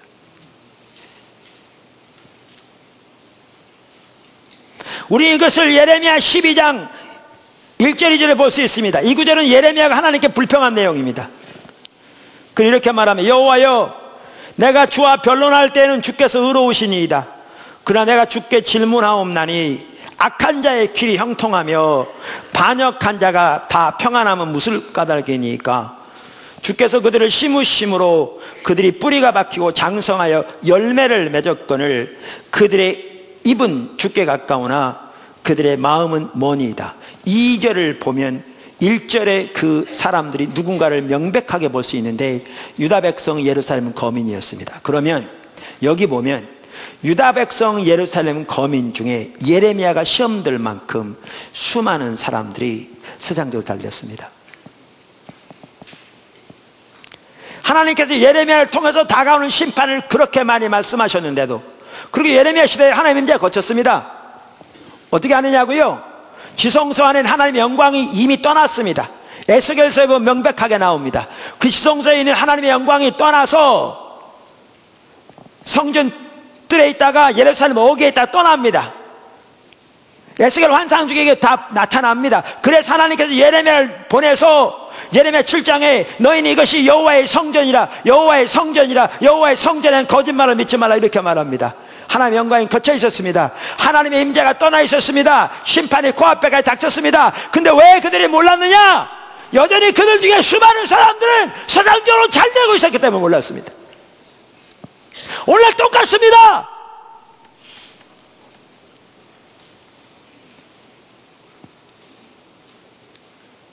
오늘 수많은 사람들은 하나님의 임재가 뭔지도 모릅니다. 임재에 대한 이해조차도 없습니다. 자기들이 하나님의 임재가 함께하는지 안 하는지도 관심조차 없습니다.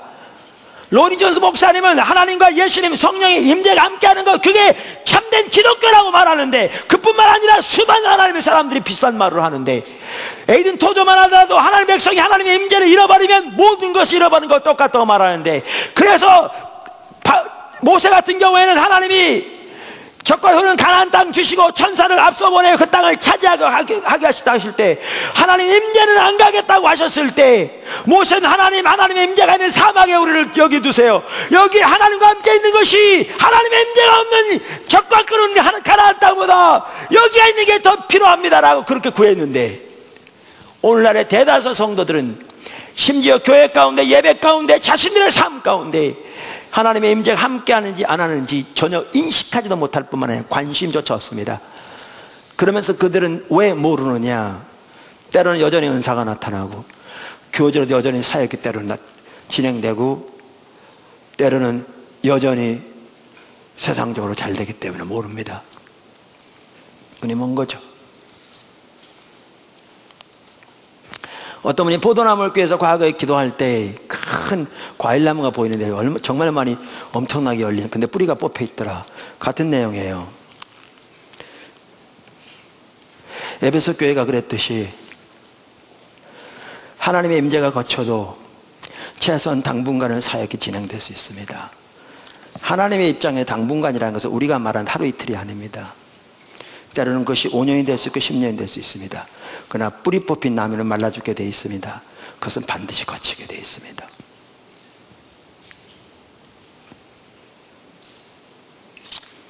하나님의 백성들이 하나님을 떠나면 가장 먼저 나타나는 열매 중 하나가 하나님의 임재가 거치는 것입니다. 두 번째, 하나님의 관점이 가려집니다. 하나님의 관점이 가려져요. 영적 분별력이 어두워집니다.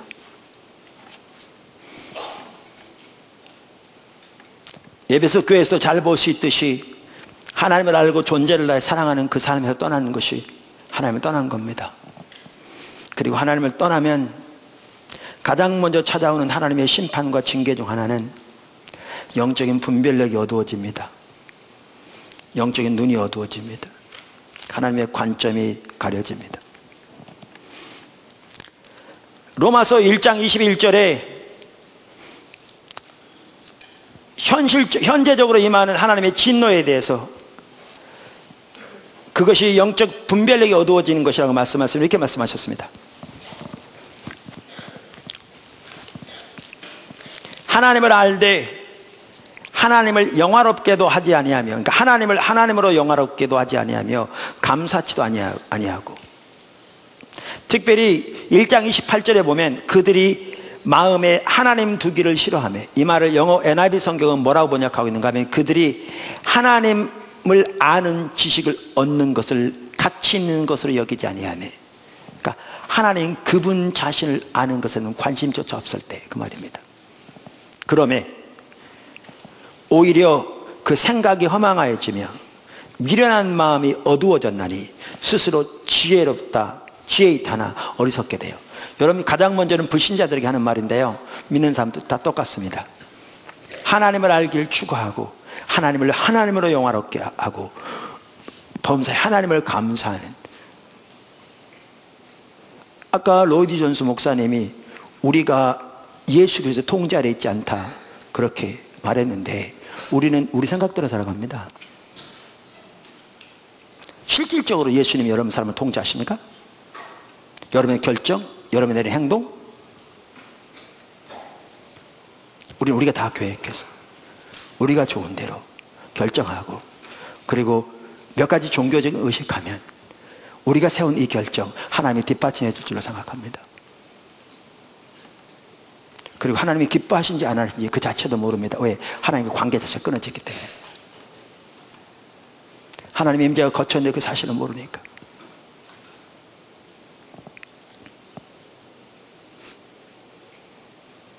반면에 하나님을 찾는 자에게 하나님께서 영적 분별력을 주십니다. 그래서 잠언 28장 5절에 이렇게 말하죠. 악인은 정의를 깨닫지 못하나 여호와를 찾는 자는 모든 것을 깨닫느니라. 성경에서 여호와를 찾는다는 말은 하나님의 얼굴을 구하는 것을 말합니다. 하나님 그분을 구하지 않으면 영적인 분별력이 어두워지기 때문에요, 하나님을 떠나 있는데도 모릅니다. 그래서 이사야 시대가 몰랐습니다. 그래서 바리새인들이 몰랐습니다. 바리새인들은 자신들을 빛이라고 여겼는데 예수님께서는 그들에게 이사야가 너희에게 대해 잘 예언하였도다 그러면서 너희가 보기는 보아도 보지 못하고 듣기는 들어도 듣지 못한다.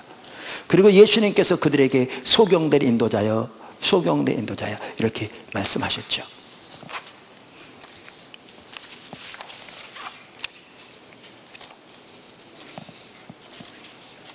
사실 영적인 분별력이 어두워지는 게 어떤 건가, 이것을 아주 잘 볼 수 있는 한 가지 좋은 예가 라오디게아 교회입니다.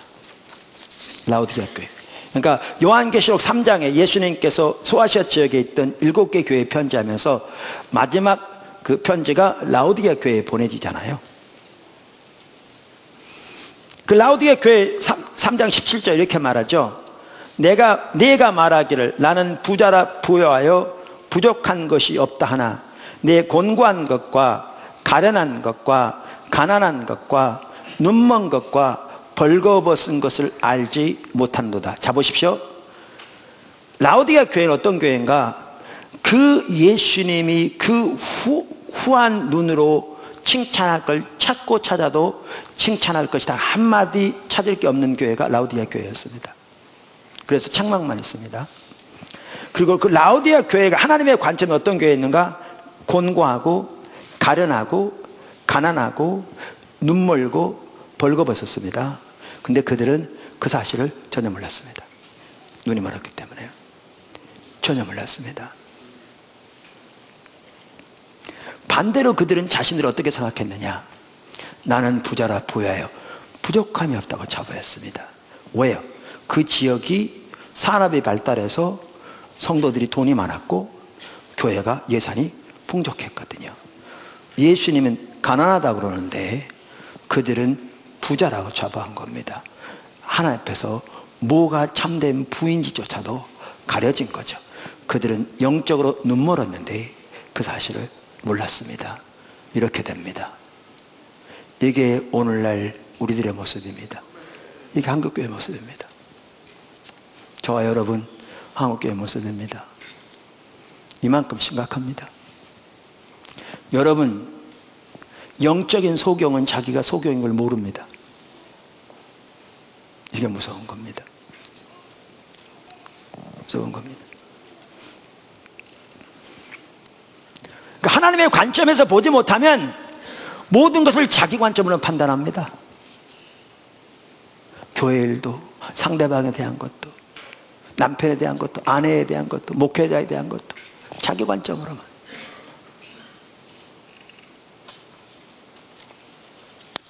하나님께서 이사야서 55장에서 너희는 내게로 돌아오라 그러면서 악인은 그 길을 버리고 행악한 자는 그 생각을 버리고 내게로 돌아오라 그러는데, 그 다음 절에 내 길은 너희 길과 다르며 내 생각은 너희 생각과 다르다. 그래서 하늘이 땅에서 높은 것처럼 높다 이렇게 말씀하셨는데, 거기 뭐 악인이 누굽니까? 자기 길, 자기 생각대로 사는 사람입니다. 그리고 그 길은 하나님의 길, 하나님의 생각과 다릅니다. 근데 하나님을 떠나게 되면 영적인 눈이 어두워져서 영적인 소경이 되는데, 영적인 소경은 자기가 소경을 모르니까 자기 혼자 자기 의가 하늘에 충천해서 나는 부자라 부여함이 없어, 부족함이 없다고 자부하면서 자기 관점으로 모든 걸 판단합니다. 그게 악인이고 행악한 자인데 하나님의 길을 모르니까. 교회 안에 이런 사람 가득하면요, 그 교회는 하나님 따라가는 거 불가능합니다. 여러분의 예수를 믿어도 여러분의 신앙이 이러면 그 가정은 하나님 따라가는 거 불가능합니다.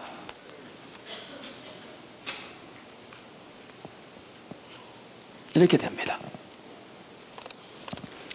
사실 그래서 여러분 부모님들도 있고, 여러분 대부분 다 부모님이고 또 교회 리더들도 있는데, 여러분의 자녀들이나 여러분이 보살피는 지체들이 영적인 분별력이 어두워져 있으면, 물론 자신부터 그래야 되겠지만 무엇보다 하나님의 얼굴을 구하는 자리로 이끌어야 합니다. 필요하면 억지로라도 데려다 놓으십시오. 그들이 하나님을 구해야 하나님이 자비와 긍휼을 베푸셔서 마음눈을 밝혀주셔야 하나님의 관점에서 볼 수 있게 되고, 그래야 돌이켜집니다. 그래야 돌이켜집니다.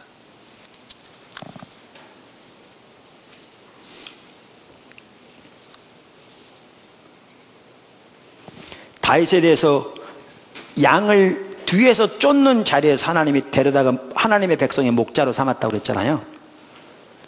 근데 그 목자 리더십에 대해서 쓴 그 책을 보니까 킹덤 북스에서 나온, 왜 목자는 앞에 가는데 뒤에서 양을 쫓는 자리라고 표현했는가? 그분은 1년 동안 그 베두인 목자들과 함께 안식년에 지내면서 그 목자의 삶을 경험한 사람이거든요, 그 교수님이.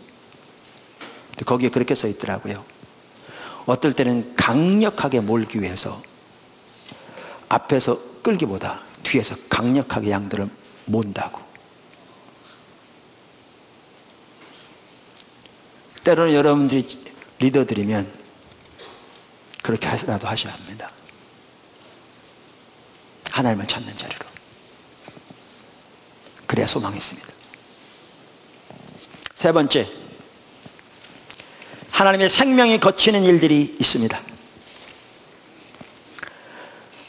하나님의 생명 역사들이 거치는 거죠. 그러니까 우리가 여러 차례 살펴봤지만, 하나님의 백성이 하나님을 알고 존재를 다해 사랑하며 하나님의 길로 향하는, 그리고 하나님의 목적을 발견하고 그 일에 온 사람을 동참하는 삶을 살 때 하나님이 실질적으로 우리와 함께 하셔서 성경에 하나님이 하나님의 백성들을 위해서 하신다고 하는 그 모든 일들이 우리 가운데 실제적으로 일어납니다.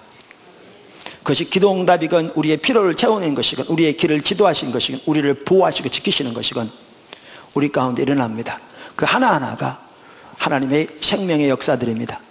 그런데 하나님의 백성이 하나님을 떠나면, 버리면 그 생명 역사가 거칩니다. 그래서 기도응답이 되어지지 않고, 이사야 말라기 시대에 예수님 시대도 말할 것도 없고, 하나님 보호막이 거치고 등등 이러한 일들이 일어납니다.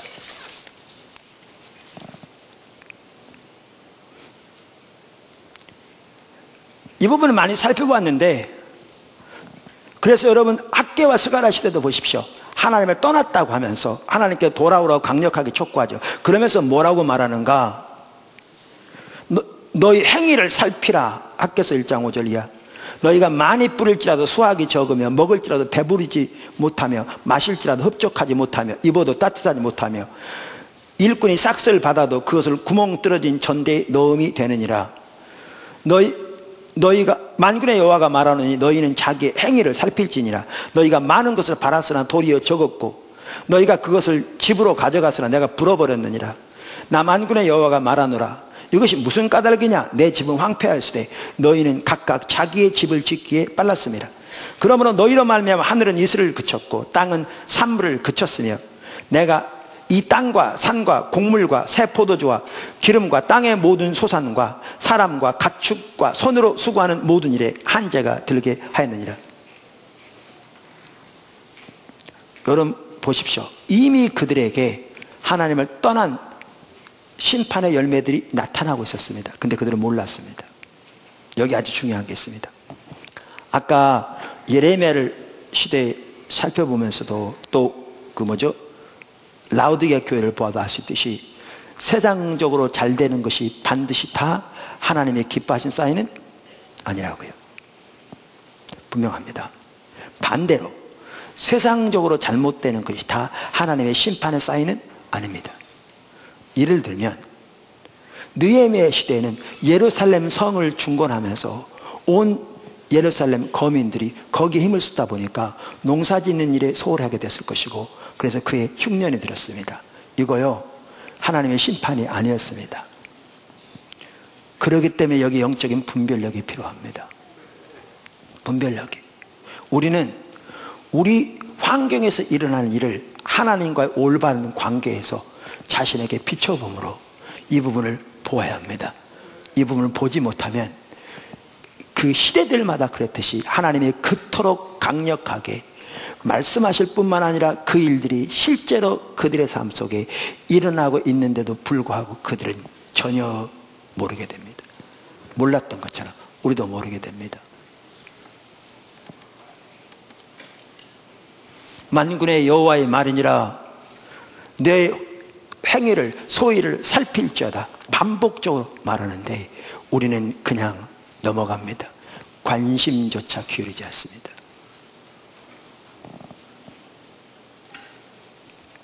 네 번째, 하나님의 백성이 하나님을 떠나면 하나님의 뜻과 의중을 비추시는 것이 오랫동안 거칩니다.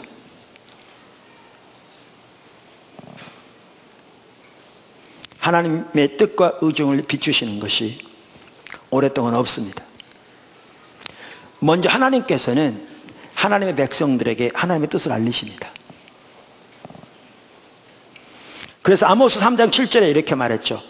주 여호와께서는 자기의 비밀을 그 종 선지자들에게 보이지 아니하시고는 결코 행하심이 없으리로다. 동일한 아모스 4장 13절에 보라, 산들을 지으며 바람을 창조하며 자기 뜻을 사람에게 보이며 등 이는 그의 이름이 만군의 여호와시니라. 즉 하나님을 표현하면서 뭐라고 그러냐면 자기 뜻을 사람에게 보이시는 분으로 표현하고 있습니다. 이처럼 하나님은 하나님의 뜻을, 하나님의 생각을 사람들에게, 하나님의 사람들에게 알리시는 분입니다. 하나님의 계획을. 그런데 하나님은 누구에게 그것을 알리시는가? 하나님과의 친밀한 교제 가운데 있는 자들에게 알리십니다. 그들에게 알렸습니다. 그래서 시편 25편 14절 여호와의 친밀하심이 그를 경외하는 자들에게 있으며 그의 언약을 그들에게 보이시리로다. 여기에 친밀함이라는 단어가 여러 번 말씀드린 대로 히브리어로 소우드라는 단어입니다. 비밀회담. 하나님이 하나님의 뜻을, 하나님을 경외하는 자에게, 하나님을 알고 존재를 사랑하는 자에게, 하나님과 동행하는 자에게 알리신다 그 말이죠. 제가 페트라 주석을 보니까 이 부분에 대해서 이렇게 말했더라니까요. 여기에 친밀함에 해당하는 히브리어 소우드는 본래 비밀회담을 의미한다. 여기서는 여호와께서 그를 경외하는 자에게는 아무런 비밀도 없이 그의 뜻을 보이신다는 의미로 사용됐다. 브릭스, 크레이기, 앤델리치 이런 귀한 학자를 다 이렇게 얘기했다 그 말이죠. 따라서 이 말은 비밀스러운 교제, 밀접한 관계를 뜻한다. 그 다음에 그 언약을 저에게 보이시로다에서 보이시로다에 해당하는 히브리어 야다는 안다는 말이거든요. 단순히 지식적으로 안다는 의미가 아니라 경험적으로 아는 것, 그 체험적인 지식을 의미하는 말이다. 따라서 이 구절은 저들이 하나님의 언약의 비밀을 더욱 깊고 풍부하게 체험하고 알게 될 것이라는 의미이다. 델리치 가르다고 그 학자들이 이렇게 말했다는 거죠. 요한복음 14장 21절에서도 나의 계명을 지키는 자라야 나를 사랑하는 자니 나를 사랑하는 자는 내 아버지께 사랑을 받을 것이요 나도 그를 사랑하여 그에게 나를 나타내리라. 나를 나타내리라. 이처럼 하나님은 하나님과 친밀한 교제 가운데 하나님 알고 존재를 사랑하기를 추구하는 자들에게 하나님의 뜻을 알리십니다. 하나님의 계획을 알리십니다. 미국이 난 가장 위대한 설교자라고 하는 조나단 에드워즈가 그랬다고 그러죠. 어느 시대건 하나님께 쓰임 받으려면 그 시대에 향한 하나님의 목적이 무엇인가를 주시하여 보고 그 일에 온 사람을 동참해야 한다. 하나님은 자기 뜻을 알리시는 분입니다. 근데 잘 들으십시오. 하나님의 백성이 하나님을 떠나면 하나님의 뜻이 보여지는 것이 거칩니다. 묵시가 거쳐요. 성경의 추가적인 계시를 말하는 게 아니고요. 하나님이 하나님의 뜻과 계획과 의중을 알리시는 일이 시답된다고요. 이 일에 대한 좋은 예가 엘리 시대입니다. 여러분 엘리 시대 우리가 여러 번 본 대로 엘리부터 그 아들들 그 시대가 하나님 버린 시대라고 써 있습니다. 그러니까 보십시오. 하나님의 생명 역사가 거치잖아요. 그래서 이스라엘과 블레셋이 전쟁하는데 이스라엘이 지잖아요. 왜? 하나님의 살아계신 생명 역사가 그들과 함께 하잖아요. 저도 하나님 버렸기 때문에. 문제는 본인들이 하나님 버렸다는 사실을 전혀 모르는 거죠. 근데 여기 보십시오. 그러니까 얼마나 눈이 멀었는가. 이렇게 자기들이 하나님을 버렸으니까 지는 게 당연한데도 그들 중에 단 한 사람도 자기들이 하나님을 버렸다는 사실을, 하나님을 떠났다는 사실을 아무도 몰랐어요. 왜? 여전히 종교적인 의식하고 있었으니까요. 왜 졌는지를 모르죠. 뿐만 아니라 그 상황에서 해결책이 뭔지도 몰랐어요. 그러니까 언약궤 메고 나가자고 그러잖아요.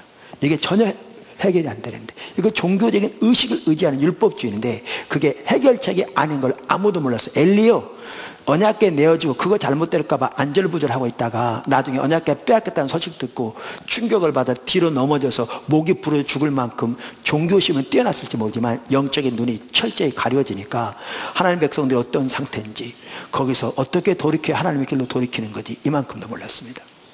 눈이 멀었습니다. 분별력이 어두워지는 거죠. 생명 역사가 거쳐 있습니다.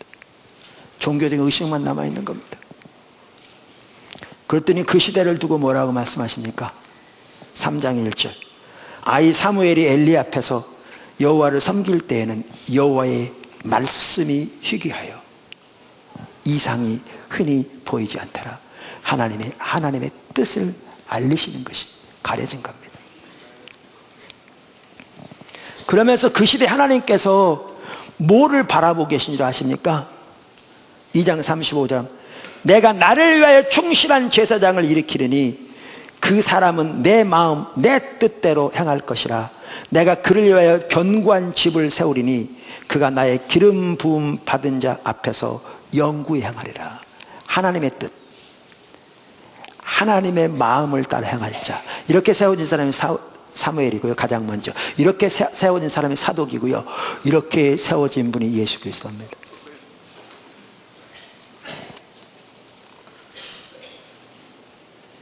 예레미야가 2장 9절에 보면 나라가 망했어요. 근데 뭐라고 말한 줄 아십니까? 성문이 땅에 묻히며 빗장이 부서져 파괴되고 왕과 지도자들이 율법 없는 이방인들 가운데 있으며 그의 선지자들은 여호와의 묵시를 받지 못하는도다. 그 상황인데 하나님의 인도하심을 깨닫지 못해.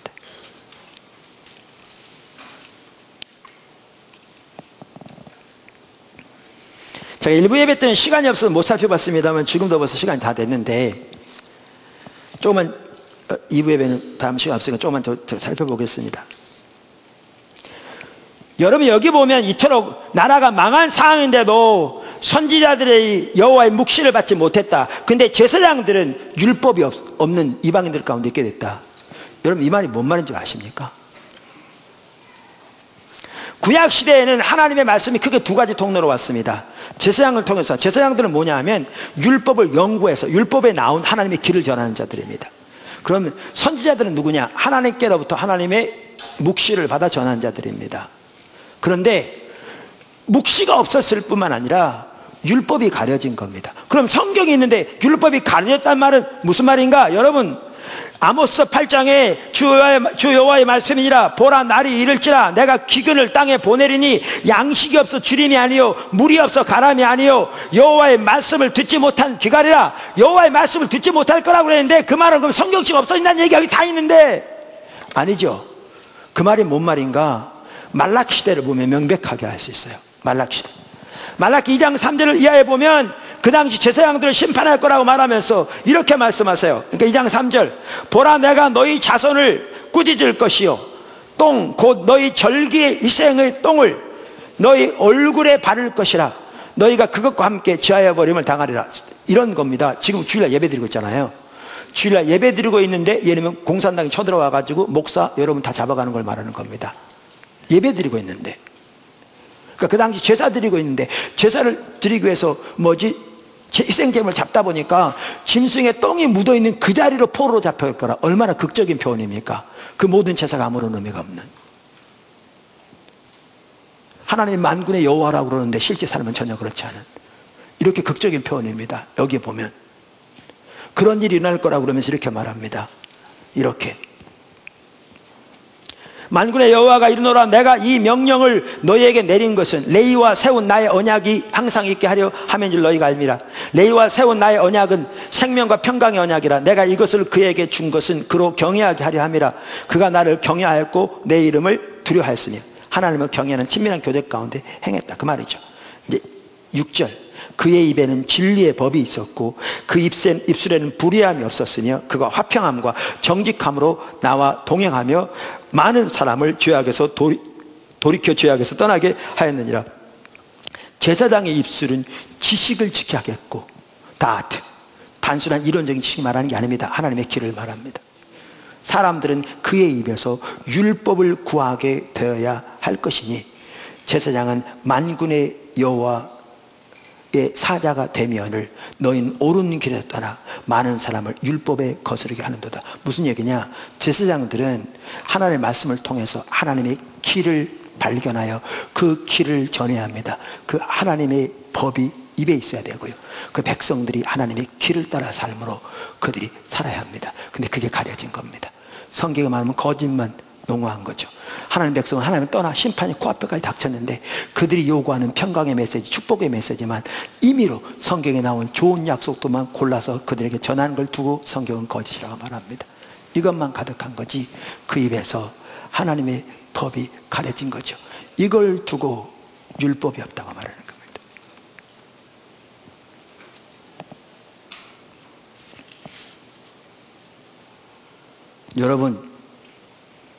여러분의 삶 속에 하나님의 계획과 의중이 선명히 보일 때가 언제였습니까?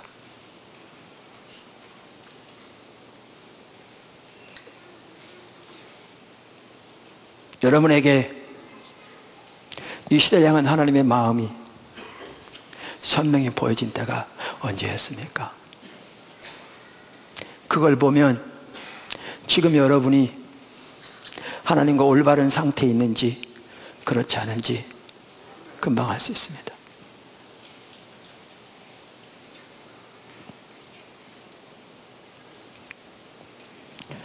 마지막 5번째, 하나님의 백성이 하나님을 떠나면 하나님의 백성의 신분의 저하가 일어납니다. 하나님의 백성이 하나님을 떠나면 하나님의 백성의 신분의 저하가 일어난다고요.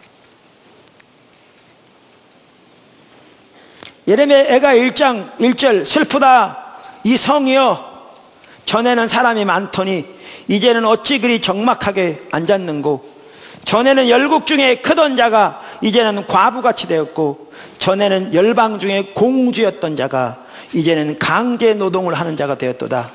하나님의 백성들이 하나님과 동행할 때 세상 사람들의 눈에 보기에도 그들의 신분은 큰 자요 그들의 신분은 공주와 같았습니다.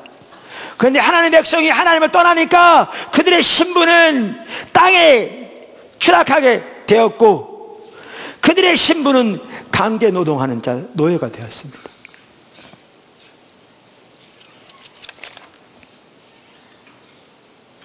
근데 이 신분의 저하가 한꺼번에 일어나지 않습니다. 서서 일어납니다.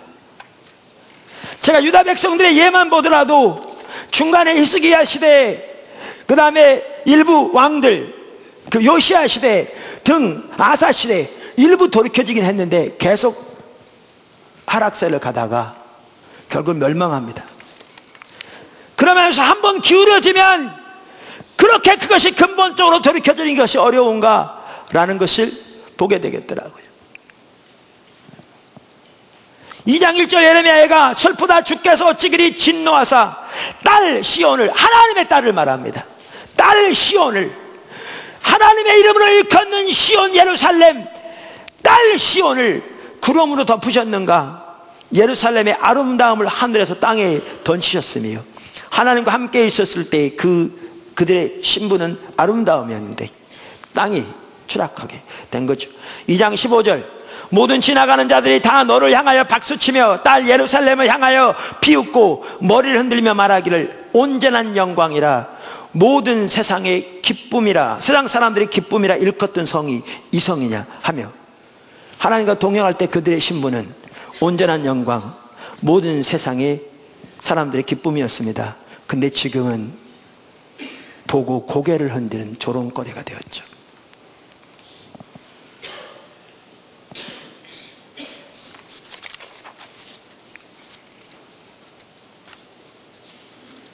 여러분 누가복음 14장에 보면 이런 말이 나옵니다.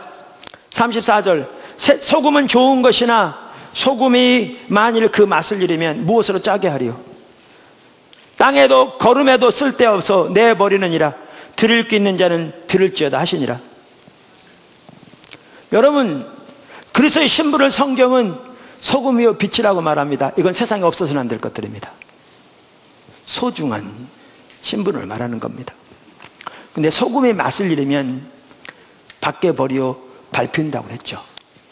요즘 소금은 썩지 않습니다. 근데 그 당시에는 이렇게 바다 같은 데 가서 이렇게 해초를 이렇게 가져오면 거기에 소금이 묻어서 이렇게 썼답니다. 그러다 보니까 해초가 썩으면 소금이 썩은 거죠. 근데 소금이 썩으면 쓸데가 없습니다. 풀도 썩으면 거름이라고 쓰는데요. 소금이 썩으면 쓸데가 없으니까 밖에 버려서 밟히우는 거죠. 소금이 가장 소중한 건데 세상에서 그 중에 하나인데 이게 그리스도의 신분인데 그리스도인에. 그런데 소금이 썩으면 밟혀옵니다. 서양 사람들의 하나님 백성의 신분의 저하가 일어납니다. 여러분, 아까 누가복음 14장 그게 어디 나온 줄 아십니까? 예수님께서 많은 무리들이 따를 때 돌아서 하신 말씀입니다. 나를 따르려거든 자기를 부인하고 자기 십자가를 지지 않으면 따르지 못한다. 나를 따르려면 가장 가까운 가족이라도 미워하지 않으면, 이 말은 하나님을 더 먼저 사랑하지 않으면 내게 합당치 않다. 나를 따르려면 모든 소유를 버리지 않으면 내게 합당치 않다. 이 말은 모든 소유의 실질적인 주권이 하나님께 드려져야, 그래야 우상숭배가 안 되는 거죠. 이게 오늘날은 그런 메시지를 사람들 듣기 부담스러워합니다. 어떻게 그렇게 사나? 근데 기억하십시오. 이게 참다운 주님을 따르는, 주님이 우리의 구세주와 주님이 되신 삶, 하나님 중재 삶이고요. 이 삶을 살 때 하나님 백성의 신분이 소금이 되는 겁니다. 이 삶에 떠나는 게 소금이 맛을 잃는 겁니다. 그게 이처럼 하나님 백성이 하나님을 떠나면 신분의 저하가 일어납니다. 근데 그와 같이 일어나는 게 있습니다. 그게 뭐냐면 하나님의 이름의 영광이 땅에 떨어집니다.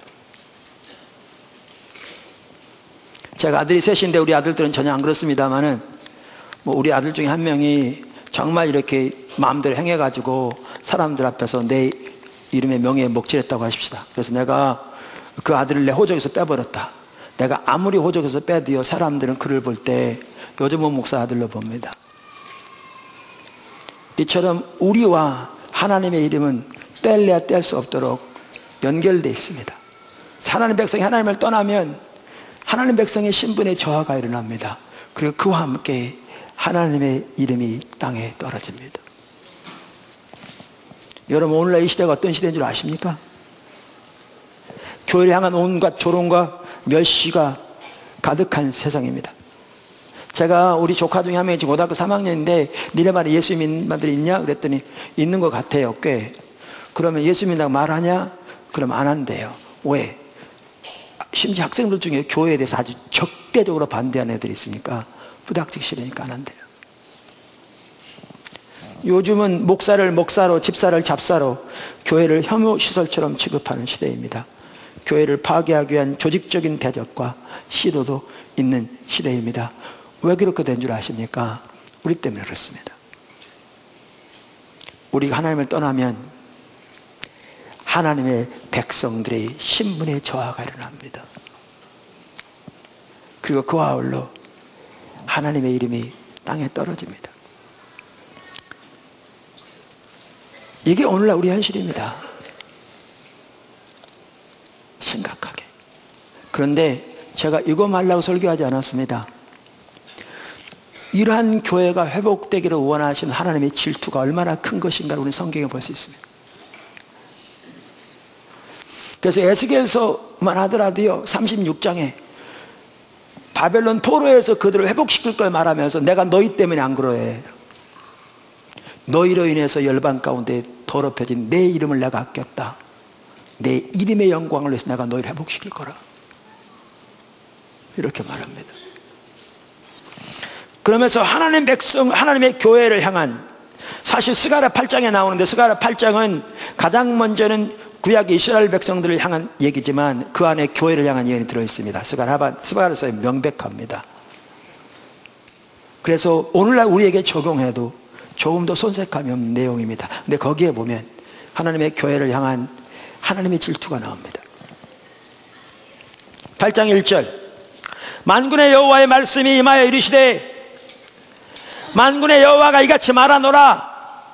내가 시온을 위하여, 이러면 여기다 교회를 위하여 이렇게 하시면 됩니다. 제가 그렇게 바꿔서 한번 해보겠습니다. 그렇게 얼마든지 적용할 수 있는 성경 구절이니까. 내가 교회를 위하여, 내가 내 아들 예수 그리스도의 피로 값주고 산 교회를 위하여 크게 질투하며 그를 위하여 크게 분노함으로 질투하노라. 여호와가 이같이 말하노라. 내가 교회에 돌아와 교회 가운데 거하리니 교회는 진리의 성읍이라 일컫겠고 만군의 여호와의 산은 거룩한 산 곧 성산이라 일컫게 되리라. 만군의 여호와가 이같이 말하노라. 예루살렘 길거리에 늙은 남자들과 늙은 여자들이 다시 앉을 것이라. 이 말이 무슨 말인지 아십니까? 고령화를 말하는 게 아닙니다. 옛날에 전쟁이 일어나면 가장 먼저 죽는 사람들이 노인들과 어린아이였습니다. 이 말은 하나님이 그 나라를 지킬 것이기 때문에 거리에 다시 노인들이 있게 될 것이고 어린아이들이 있게 될 것을 말합니다. 예루살렘 회복을 말합니다. 하나님의 보호와 생명이 넘치고 하나님의 보호막이 거기 함께할 그 날을 말합니다. 예루살렘 길거리에 늙은 남자들과 늙은 여자들이 다시 앉을 것이라.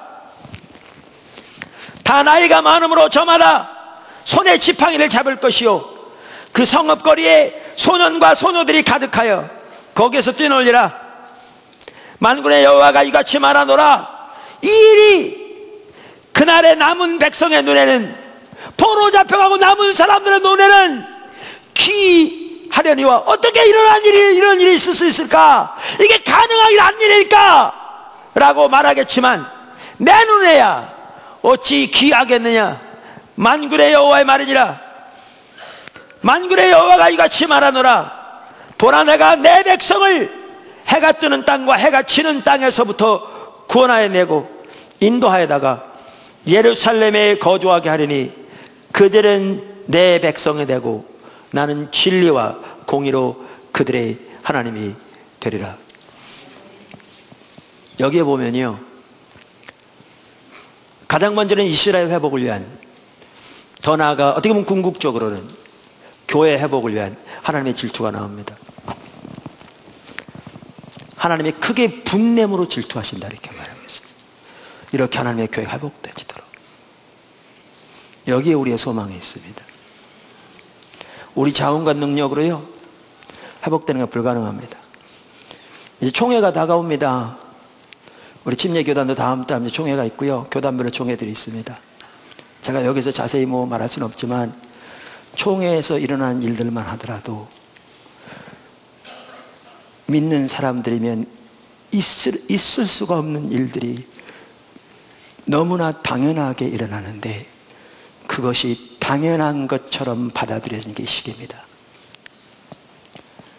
성경이 말하는 교회의 모습으로 변화되는 거요, 이상주의적인 목사가 성경에 나오는 이상주의적인 구절을 가지고 설교할지 모르지만 그것은 현실을 보면 전혀 가능하지도 않은 그런 일처럼 보입니다.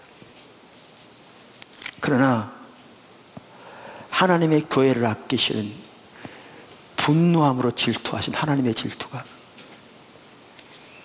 하나님의 교회를 회복시키실 겁니다. 그들의 눈에는 기이하게 보일지 모르지만 이게 어찌 내 눈에 기이하겠느냐. 만군의 여호와의 말이니라.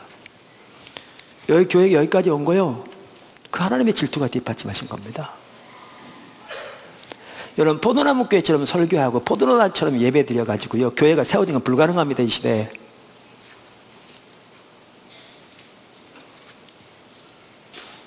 누가 그런 교회입니까?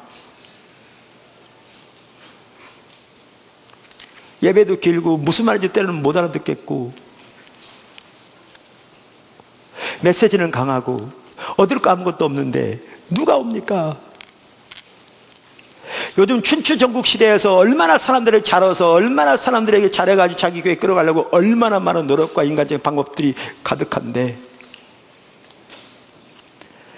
여기 처음 교회가 세워지고 여기서 십자가 성령 컨퍼런스 할 때 지금 우리 간사령에 한 자매가 그러더라고요. 거기 어떻게 가느냐고 전화를 했더니 전화 받는 직원이 그러더래요. 나도 잘 모릅니다. 그냥 와보세요. 그러더래요. 그 자기가 그랬대요. 저놈의 교회는 사람이 끌려고는 전혀 노력하지 않는 교회구나. 그렇게 생각을 했대요. 여기까지 온 거요. 하나님의 질투가 아니었으면 불가능합니다. 저는 재능 없는 사람입니다.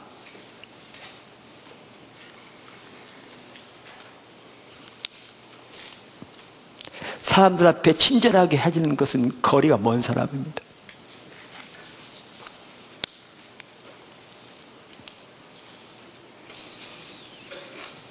하나님의 길을 전혀 알지 못할 때 전적인 하나님의 은혜로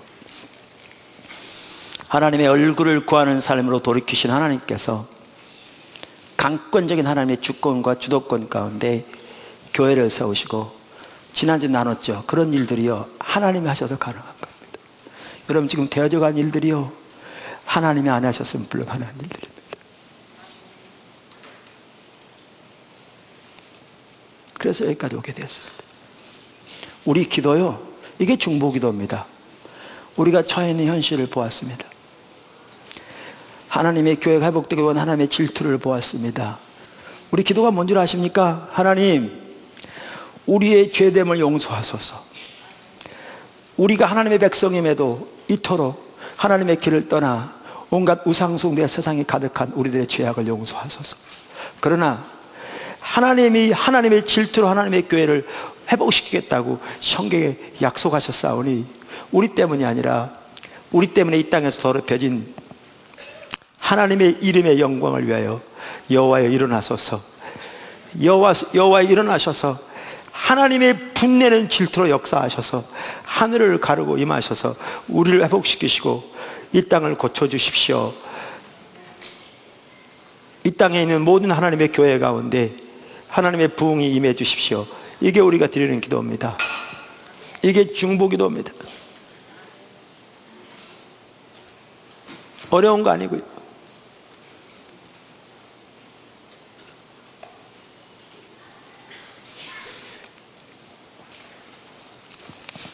하나님께서 우리에게